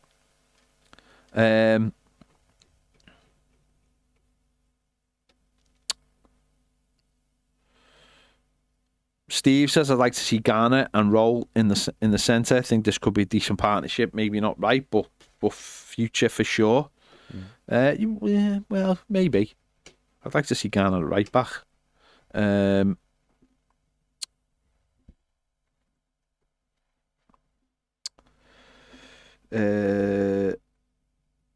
Oldworth says, Sunderland fan here. And on the centre-backs, watch Ballard tonight. The balls he plays over the press are quality. If Alderete plays, watch him. He is great with his feet. The best I've seen at Sunderland. Yeah, thanks, mate. Ballard looks like a mix of Jake O'Brien and Jared Branthwaite. Great. Another one we missed. No, not as a player, as a person. Oh, as a person. Physically. Got the looks. Mm. Eugene wants to see Tyler Dibblin tonight. Good on you. Look at that. Does that look like a mix of both? Yeah. They're all built in a lab. Away from Everton, this is from Tom O'Reilly. He says, I think Haaland is a bit annoyed with Guardiola subbing him on, subbing him off. So many attics. Get over to Hill Dickinson. Moyes would leave you on. Yeah, Moyes wouldn't pick him. Posh Matty says Grealish and O'Brien on one side is a defensive recipe for disaster. Yeah, but swapping them over though, with someone just swapping them during the game, I wouldn't have O'Brien playing right back anyway.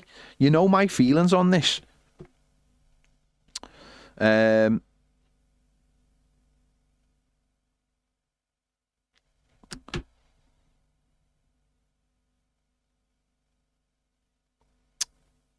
Stoic Led Life says, really think right back is paramount. Of course, we should be looking at Franculio Jew from Midtjylland can score some goals.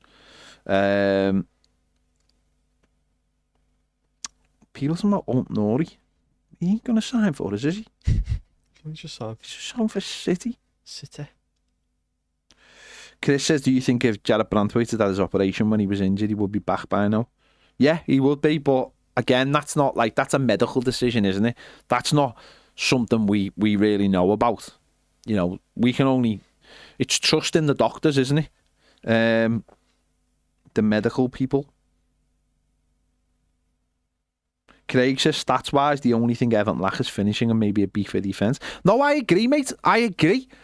I'm not like, I can see what the problem is. It's not like I'm going, we're terrible all over the pitch. All these things get highlighted because we're not scoring goals. Yeah. If we were scoring goals, if we were putting the ball in the back of the net, the world would be a much different place. If we were scoring, if we had a goal scorer who could put the ball in, the world would be different.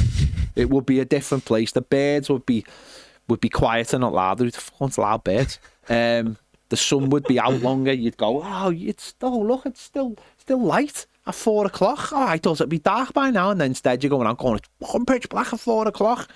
The world would be different. But we just got to be positive. At 8 o'clock tonight, Everton go out to play Sunderland And win 2-1. And win, just James said.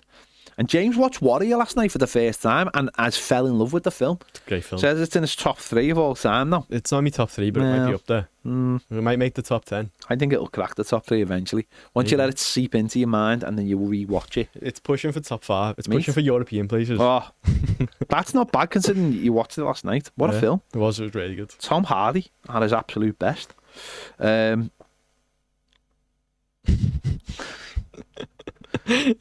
Just had to throw it in. It's a great film. Daniel says finishing and defending, so we're just lacking basically everything important in footy then. Yeah, some might say that. Paul says, yeah, it's starting to feel at this point like a t-shirt on the Everton website that says Ghana is right back might be a big sarcastic seller. What? That doesn't make sense. None of it.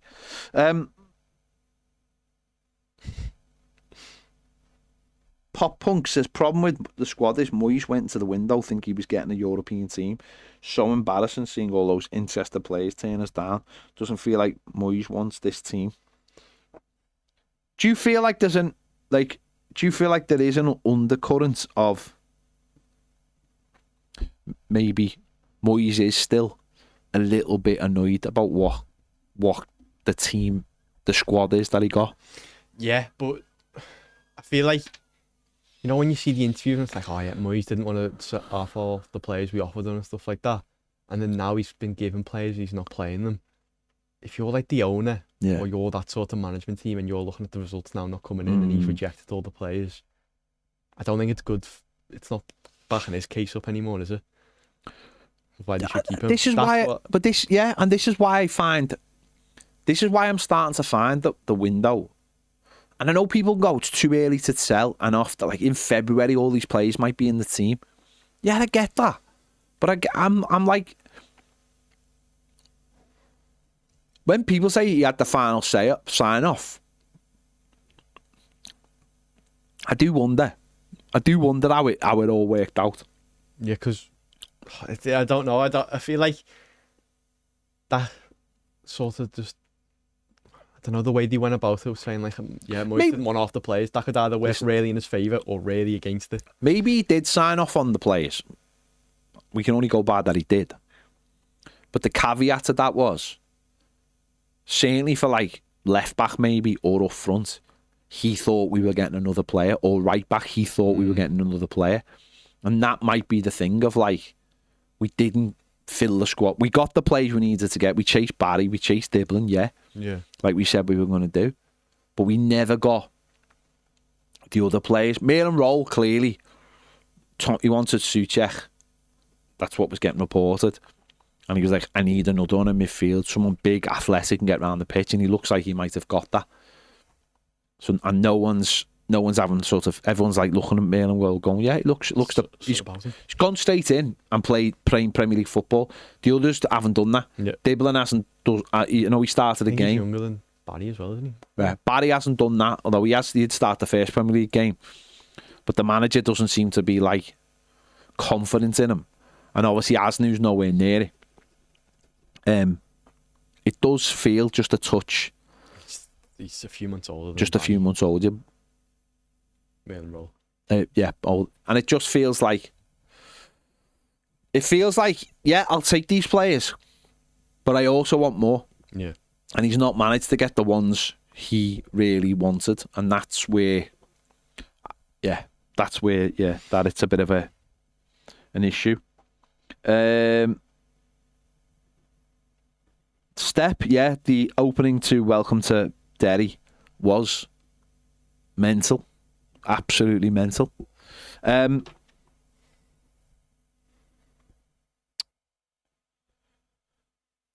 called Steve P Step. Did I say Steve P? Sorry. It's because, sorry, Steve P, sorry. It's because he's on, sorry mate. He's on, it's because it's on YouTube. I've just read Step. Sorry, Steve P.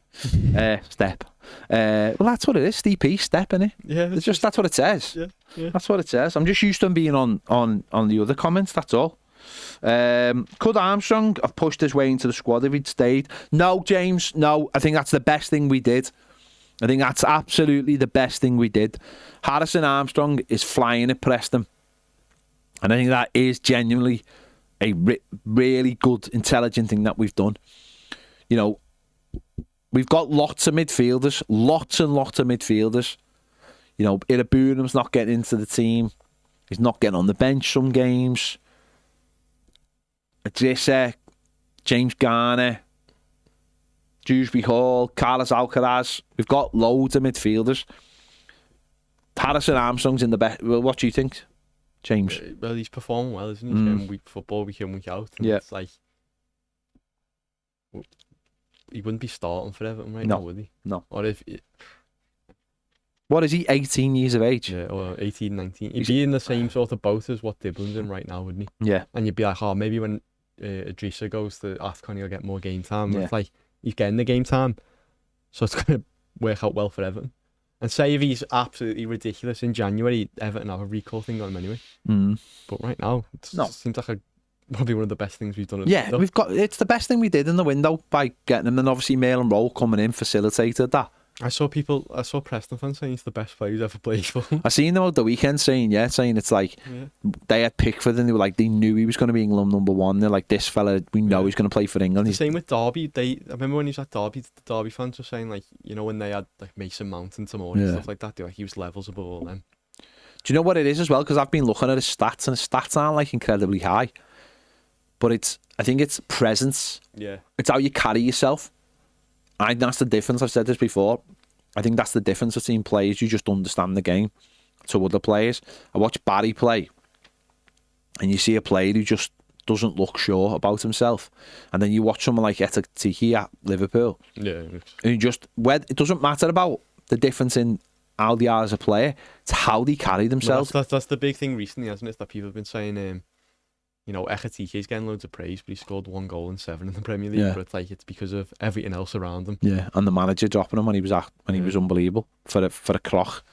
130 million pound one. No, but that's the thing though. If players carry themselves and they're just like, it's like look at Jude Bellingham, right? I'm not comparing them to, but look at Jude Bellingham, right? Since day one, that's a player you just watch football and go, this fella knows. Yeah. He knows how good he is. Did you see his goal on Saturday? Bellingham's? No. Unbelievable. He just picks the ball up on the left-hand side, cuts inside, like does a little quick cut inside again by beating a player, and then just smashes it in. And just puts his arms up as in to say, I'm what? I can do. And he's come in the last few games. You look at him in the last few games now, he's back fit, got over that injury, looks refreshed. And you're just like, this lad just walks around the pitch at 21 years of age, like knowing that he owns it. Yeah. And I was watching there's a documentary on Disney called Adidas versus Puma, put together by Beckham's production house. And there's a little bit on, like, in the third one, it's like Adidas going back into football big.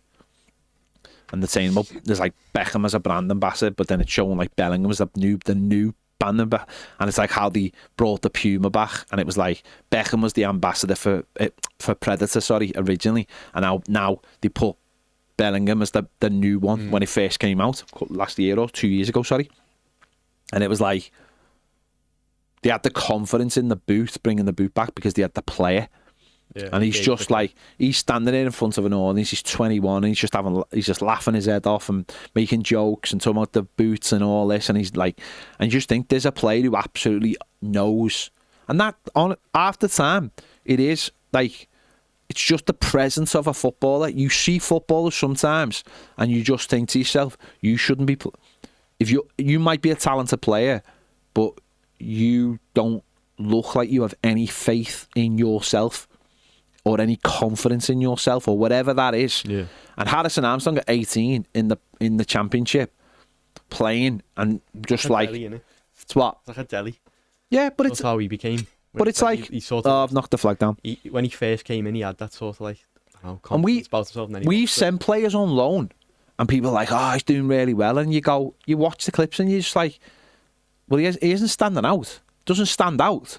in that level. Where Armstrong at 18 is like, belongs on that pitch. Now that means that, and Brandt was the same when he was in Holland. When he wasn't maybe the same, wasn't quite like that when he was at Middlesbrough. Sorry, Blackburn. I always think Middlesbrough because that's where he should have been sent off. But when he went to Holland, he just owned the place and he ended up winning a trophy and they wanted to sign him, and people can go, but Holland's not that good. But yeah, it isn't. But he was above it. That's the point. Players go on loan sometimes and you have massive hopes for them and they go on loan to these teams and it's like you ask them, people go, how are you getting on? They're like, yeah, he's all right. And it's like, or they can't even get into the team. And you think, how are you ever going to get into a Premier League team if you can't get into their team? Now, Harrison Armstrong went there on the international break. So it was like, I think in that league, and it's an 18-year-old lad, you have to put them on the bench, don't piss anyone off, and be like, show it. Get yourself in the team, and you'll be in it. And now that he's in it, he ain't coming out of it. Yeah. And so he had to get in the team. Now he's in the team, he ain't coming out the team because they all love him. And that just shows. So next season, we could have a player absolutely ready to go, and then that'll be really interesting for the manager then what he does. But that to me is so much better than having a player who, let's be honest, when he played against Manfield, made two assists and just was brilliant. We saw him in the cup in January. Yeah, he was brilliant playing against, and then he went on loan.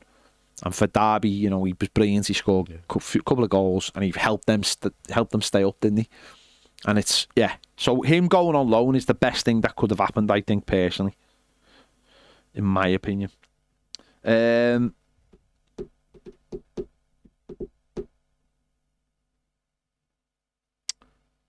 Benjamin says, think you said about right back from game 3 this season, mate. Totally agree. I even called up and said Baz was defending the decision to play him. Love Zizou. Okay.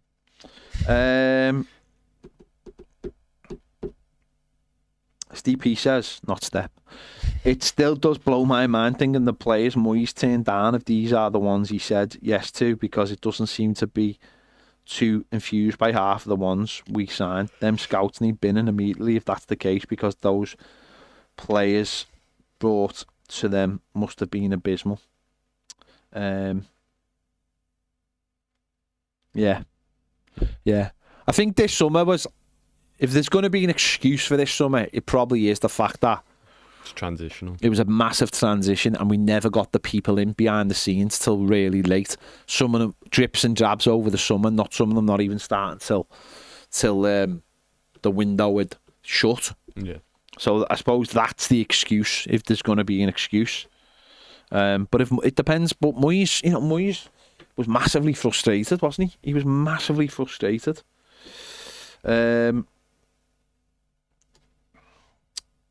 Eddie, I have not watched Little Things on Netflix with Denzel Washington. No, I've not watched that. Yeah. But I did watch The House of Dynamite over the weekend, and that scared the bejeebus out of me. That is like a little sort of taste of wow, yeah. Definitely worth watching. Mm-hmm. Definitely worth watching.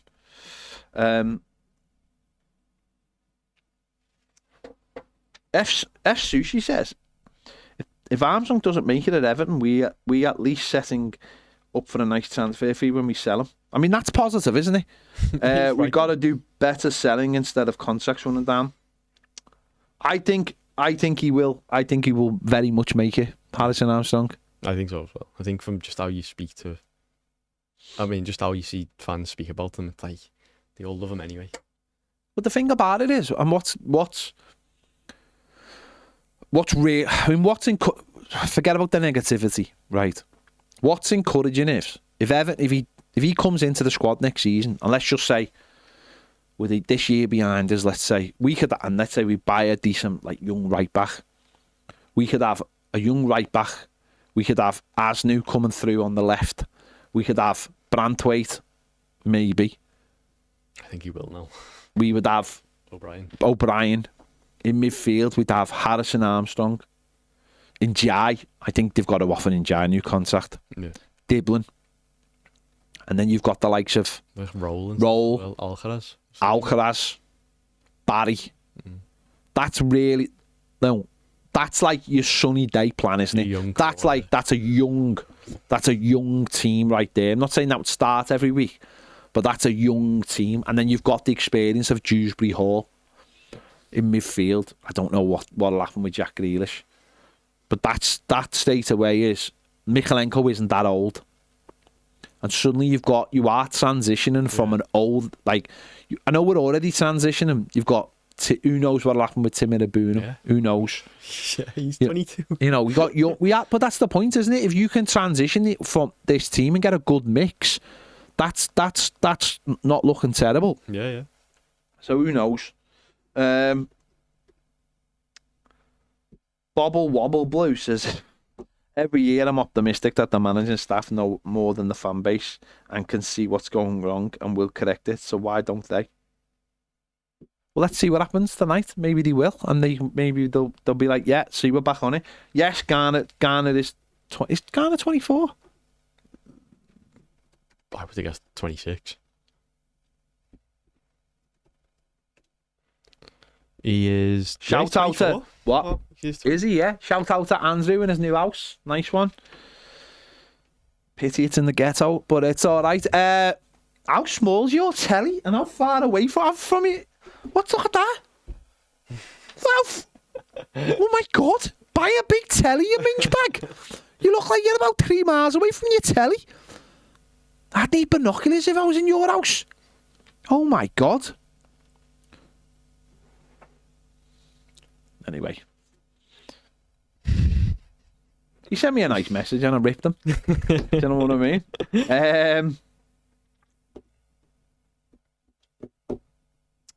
What else is going on? There's a lot of weird, like, trainer versus trainers in the comments. I don't know why. I'm not getting involved. Serious, I have seen that the power washing simulator 2 is out.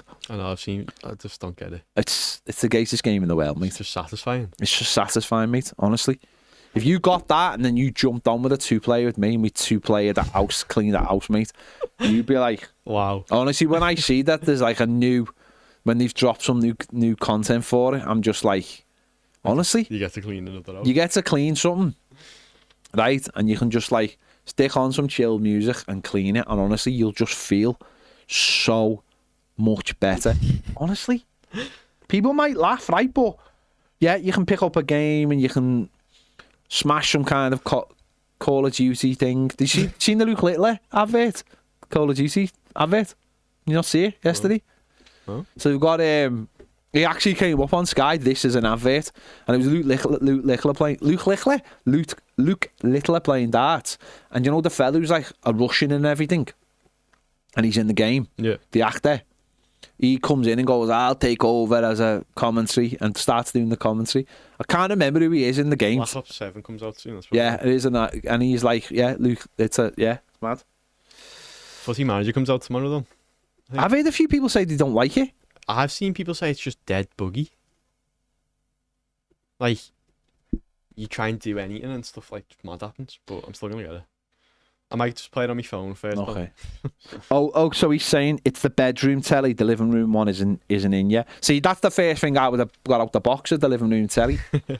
That's literally the first thing. Never mind the couches, the kettle and anything. The living room telly has to be set up first. Yeah. It's the only thing I care about. Big telly. Get the box on the ready. And here we go. Here we go. I don't want excuses about your small bedroom telly. Daniel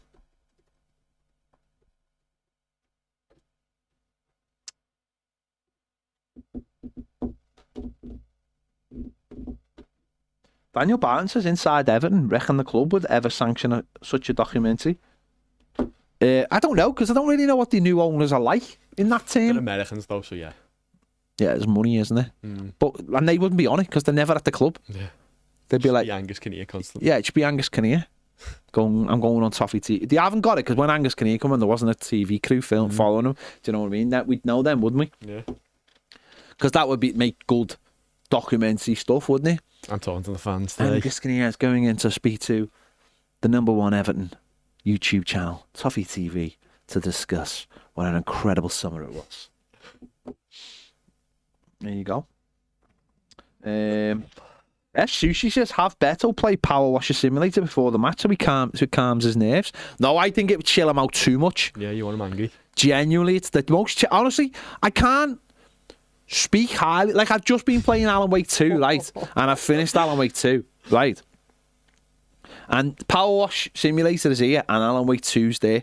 Like, Alan Wake 2 is just a horror game where you just, like...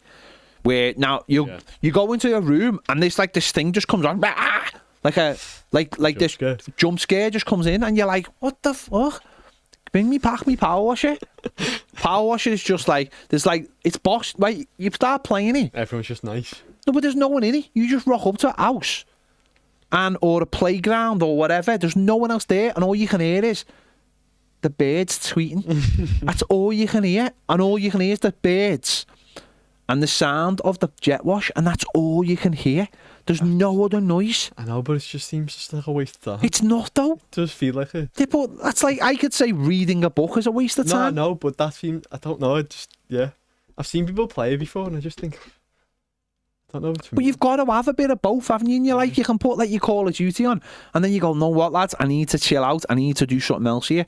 It's like why people do, go to the gym, but they also do yoga. It's like, there's two sides of everything. You got to have honestly. Emma just said, do they have a washing machine simulator for ped? No, I wouldn't know what. I wouldn't be able to do it. Emma, I wouldn't have a clue. I've never washed a piece of clothing in my life. Really? No. That's poor. I just get clothes, put them in a basket, and miraculously the next day they turn up, folded. By the fairies. I don't know how it works. No one's explained it to me.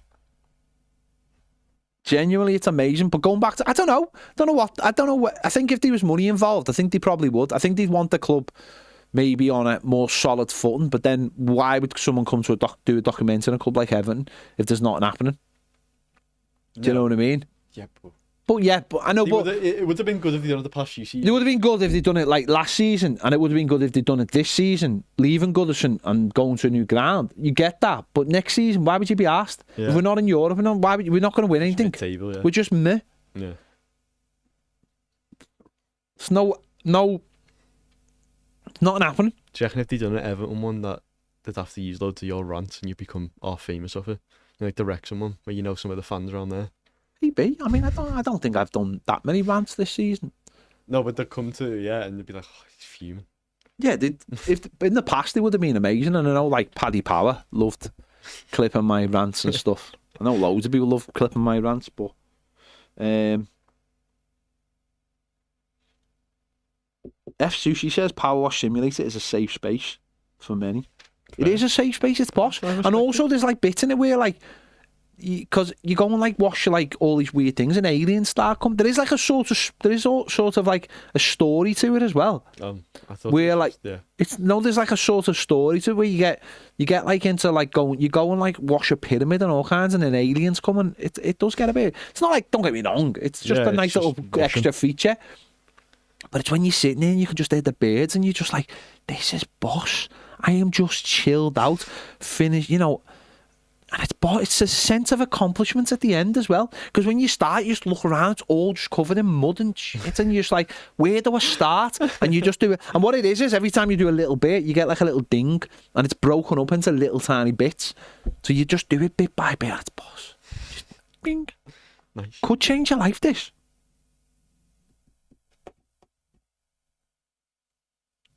Daniel Barton says, Ped, was that your dad on the Sky documentary about Goodison when we left?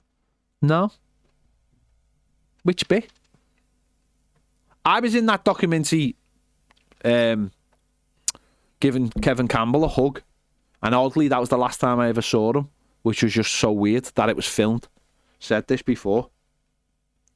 I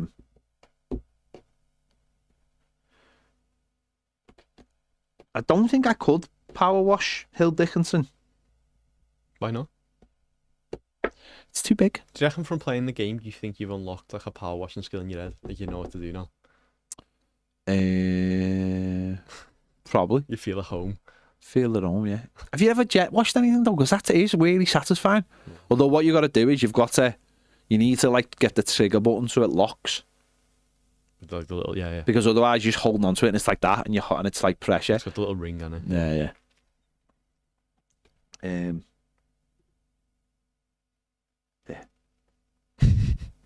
Someone said anytime we lose, can you just stream Power Wash Simulator for us all to wind down? Honestly, mate, to be honest, like running now has become the thing for me. I mean, I know it's cliche, but running is the thing now. Where I went to gym today. Went to gym for the first time. I was proper worried about it. Proper worried. I was gonna do a little. I was even debating whether to do a little video on Instagram and go, I'm going to the gym, and almost like, do you know, like gamifying it? Do you know what I mean? Like you have your own stats? No, not like that. Because once a few years back, during COVID, I decided that I was going to run every day for a month, 5k. And what I did was, I did a video every single day, like held you accountable and stuff. Yeah, and I was going to bring it out, and in the end I didn't bother because I was just like, who cares? But it was almost like, if I record this and I bring them out, then people will go, oh, you didn't finish that. In fact, what I even did was, one day I was running, and for some reason my watch stopped recording, so I kept going till I'd done 5k on my watch. And in the end it was like 6.5k. Yeah, but you have to, yeah. But I had to do it for myself, so that if anyone ever said, I went, no, look on Strava, you can see I've done 5k. And I was almost going to do that with the gym, because I must admit, right, I have no issue saying this, gyms stress me out. They make me, they really intimidate me, because I have no idea what I'm doing. Like, literally, I have no idea. I went to see a personal trainer about 3 years ago, and I'd go, and the instant I left the gaff, it'd gone. Everything had gone. But luckily enough, I'm with this guy, Luke, who's an Evertonian, and it's all on this app, and everything's there for you on the app.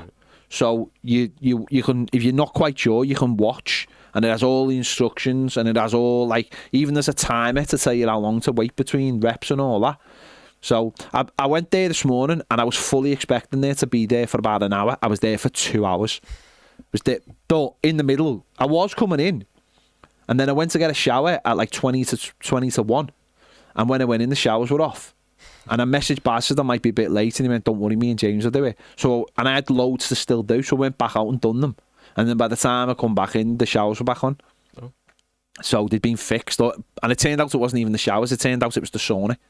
So I could have got a shower, but I'm glad I didn't, because it meant I finished. I didn't want any. Yeah. I'd done it. It took me 2 hours. How is it though with you waking up early? Well, that's the main stress point though. That was like one of my main stress points was, I'm notoriously bad for getting up, but I have this thing, right? It's not even about getting up early. It's stressing about getting up early, and then that leads me to not be able to get to sleep, which means I have less sleep. Yeah. So this started when I was on the railway years ago, right? And when I was on earlies, I'd stress about not missing my alarm clock, right? Because obviously when you work on the trains and stuff, you have to be on the train. Yeah. So I'd stress about it. And what that would lead to was me, like I've just said, not being able to get to sleep, and even being more tired. And when you work on trains, you're not allowed to be like tired. You have to be on it. Yeah. And that led me to be like proper stressed out about the whole thing. I don't like alarm clocks because I don't like being stressed out. So there was that element of stress, even though once I'm up, I'm fine. I'm like, I can be all right. It's a bit of but today was more about getting the gym. How long is it going to take me to go through the gym thing? How early do I have 2 hours now, do you know, or is that just... No, I'll be able to cut that down, because now I think I'll be able to cut that down because I understand it all a bit more now. But I'll give myself an hour and a half, I think. Certainly this week, I'll give myself like an hour and a half. But there you go. So maybe if the gym was like, if the gym things were like weights with power wash, then maybe I'd be all right about it. Do you know what I mean? So, Ian Barron says, Ped, have you seen the waterless, cordless pressure washers? Wowzers! I don't think that's real. How can you have waterless? What comes out of it? Waterless and air. Air? Maybe. Old Work says set 4 or 5 alarms. I work early and hate waking up, but I worked my way down from 5 alarms to 2. I know, mate, but it's not that. It's just the anxiety. Because what tends to happen as well is the anxiety of not being able to sleep properly, and you're always looking at the clock. Yeah. And then you do finally turn over and you see it's 5 minutes to your alarm and you're like, I'm knackered here. Yeah. And then you start stressing out even more, and then you hit snooze, but you're having it snooze. You've knocked it off, and you wake up, and before you know it, you're like, ah! I feel like I wake up loads just as my alarm's about to go off. Isn't that weird? Yeah. That's something weird. Yeah. I mean, I don't know what any of this has got to do with who's playing up front tonight, but... Barry.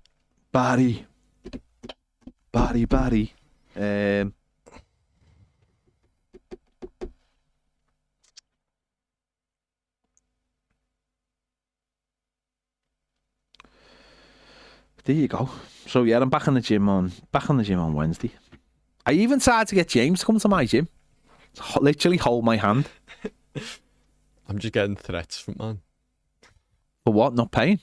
Oh, remember that fella put in the chat saying he's going to tickle me? Oh yeah. That was weird, wasn't it? I've been 3 times since then. He hasn't tickled me, so it's all... How often do you go? 3 or 4 times a week.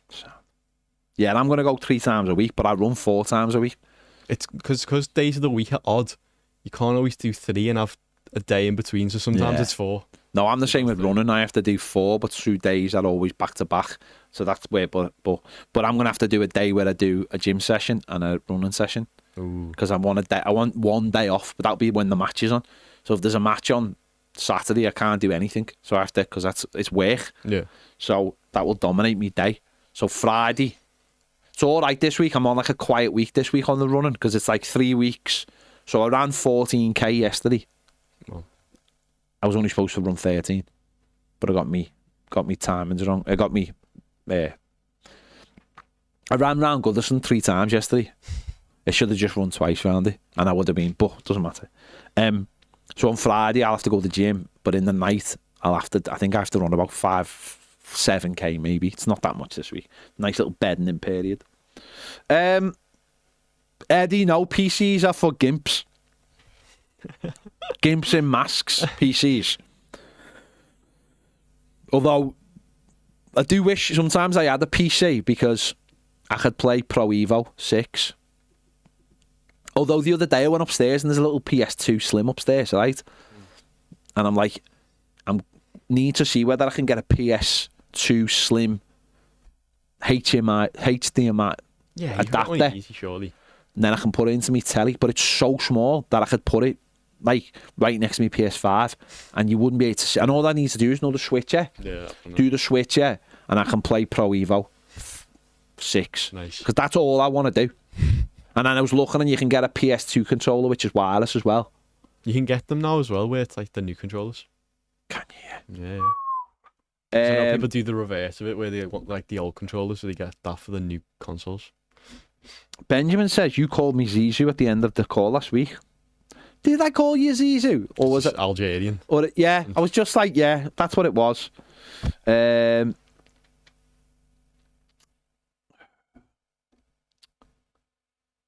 Steve P says, I was watching the under-21s on Friday and the whole thing just felt so grim and depressing. The whole thing just seems pointless watching players like Reece Welsh and Campbell, who are 22 and have already been on failed loans. Careers are going absolutely nowhere. We get told all the time about players like that, and just obvious that we're never in a million years making it. We just got to keep them here for some reason. If they aren't playing regular men's football by the age of 18, 19, you clearly aren't going to be good enough. Stay, I agree, but one thing, just two things I would say to that, and we're going to go in 5 minutes. 2 things I'd say to that is, one, you need footballers for all the other good players, so there might be players coming through that can benefit from their experience, as weird as that sounds. And 2, hopefully this is the last year of that. Hopefully by the time everyone gets their feet under the table this year and changes that.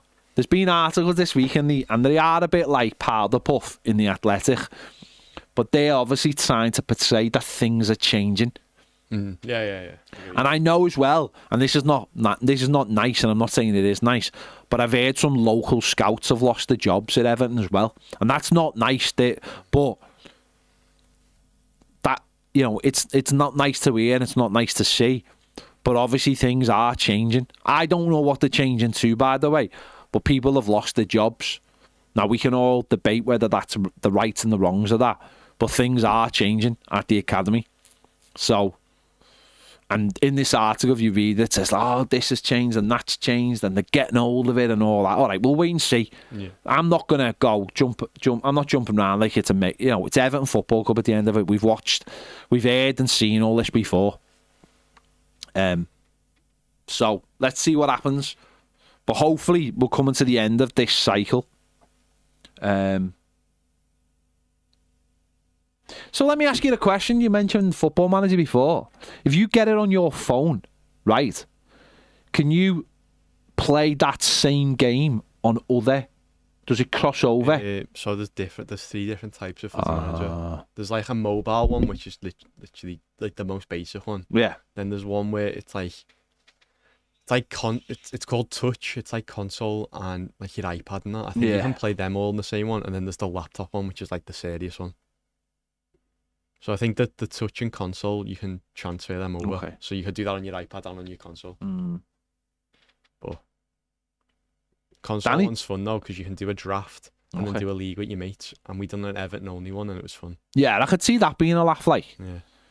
Danny Church says, I go to the gym with a new sports directors. Really good, just not 24-hour. They have ice baths. Yeah, I've seen that. And they have you seen them? They have you want to have a look online? They have these showers and it's a bucket. And you go in and you pull the chain and the bucket pulls on you. No, it looks boss, that gym. It really does. It looks really good, that gym. But of course, it's in the centre of town and stuff. So, man, it's just dead easy to get from us. Yeah. Well, I'm going to a JD Sports one, and it's sound. It's sound. It was just 24 hours. It is 24 hours, yeah. But it's that thing of going that I've been given a list of things that I need to do, and it's going. And of course, maybe not all the machines translate. So I've had to put it in the notes about, like, instead of doing this, I have to do this. And he might come back to me and go, you're a dickhead, aren't you? Because that's completely different from what I asked you to do. But there was like, but I also didn't want to walk around. I wasn't walking around looking at it all. I had to go and figure out the machines as well. Yeah. That was the other side of it. So that took up more time. And I had to figure out the app. And I'd got the app wrong. And halfway through it. And then also I had to do like these warm-up stretches. And there was this one where I had to like roll my ankle. And I physically couldn't roll my ankle. It was so weird. I had to message him going, I can't do this. My ankle will not move in that direction. It was like, I'm going to have to practice it loads at home. So, there you go. Steve, where's your don't call me big boy anyway. I'm not big boy. Apart from me massively tall. Well, not massively tall. Me and James are the average height in the studio. To be fair. Where's your comment? Is it on? That Coffee World section in Alan Wake 2 was so good. I love that whole Twin Peaks vibe. Oh, mate. I've already played it twice. Get on the expansions for it as well. I need to play Control. Right? It's set in the same universe and it's connected to it. It won Game of the Year a few years ago. Which game? Contact? Control. Oh, Control, sorry. There's a section, yeah, I got the whole Coffee Worlds. Because so basically it's like the world, right? But like this dark entities coming to it, so everything's a little bit shifted. So people are like possessed with these things and it's horrible. But there's a segment, but listen to this for a game before we go, right? So this game, all the characters in it are played by real actors. Right, like in loads of games now, obviously it's all thing, but there's parts of the game where the real actors come into the game, right? And so they come on the screen so there's a section in it where you go to this chat show, and the real actor's there, and this actor who's in it, they say this is the actor playing the role in the game, but it's in the game. Actor playing the role. So you sit down on it, you're like, this is Alan Wake, and you're like, Alan Wake, you've wrote this book, and so's in it, and here's the guy who's playing him. But the guy is the player, the person who's in the book is a real person in the game. Okay. So the real person who's playing him is in it. And then there's like a whole section where it's all like a music section where you get this band. And you run around these stages and then you go up on stage and start singing. Oh my God, it's mad. Proper mad. Proper mad. Yeah. Welcome to Derry's Boss. Have you seen it? And I've seen it, yeah. You should watch Derry. Welcome to Derry then. Yeah. Boss. I just don't think that's my thing. First 10 minutes are absolutely mental. Mental. And then the last 10 minutes are mentally of the first episode. Honestly, mental. Like proper, like, Yeah. mental. You know. Someone said about the PES 6. Whatever you said there, I'm just like, I don't get it, to be honest. You're talking about emulators and all this stuff. I haven't got a clue what you're talking about. It's above my pay grade, all that stuff, all those. Emulators is just you can play games on it. No, I know. But it's like, it's not something I'm fully aware of. Don't get me wrong, if someone can show me how to just be able to play PES 6 and the bare basic of just being able to play PES 6, then please tell me. I haven't got a PC. And I just want to play PES 6. So if there's a way of doing it, please tell me. Yeah, I'll get those expansions, Steve. The only problem is you have to pay for them. Whereas I got Alan Wake 2 for nothing because it's on PS thing, which is a rip off, by the way. An absolute rip off. Oh, I've got to sign into this bloody Fanalysis thing again. Honest to God. By the way, John Blaine is doing something absolutely mental tonight. He is. I was asked to do it, but too mental for me. So John Blaine's doing it instead. Yeah, it's just mental. It's mental. He's gone down to London. He's gone down to the Sky Studios to do it. But I was never ever doing it. It sounded a little bit too much like Alan Wake for me. That's how mental it is. Right, let's go. I've realised I haven't given you the thingy. The what? You haven't? So you're going to have to get up. I'm going to have to get up and go over. You're going to have to get up and get over anyway, aren't you? Right? So, good luck to everybody tonight. 2-1. And yeah, I'll be on live. Just as the game, obviously just after the game. So join me all then. Good luck to the Toffees tonight. And everyone's travelling up. See you later.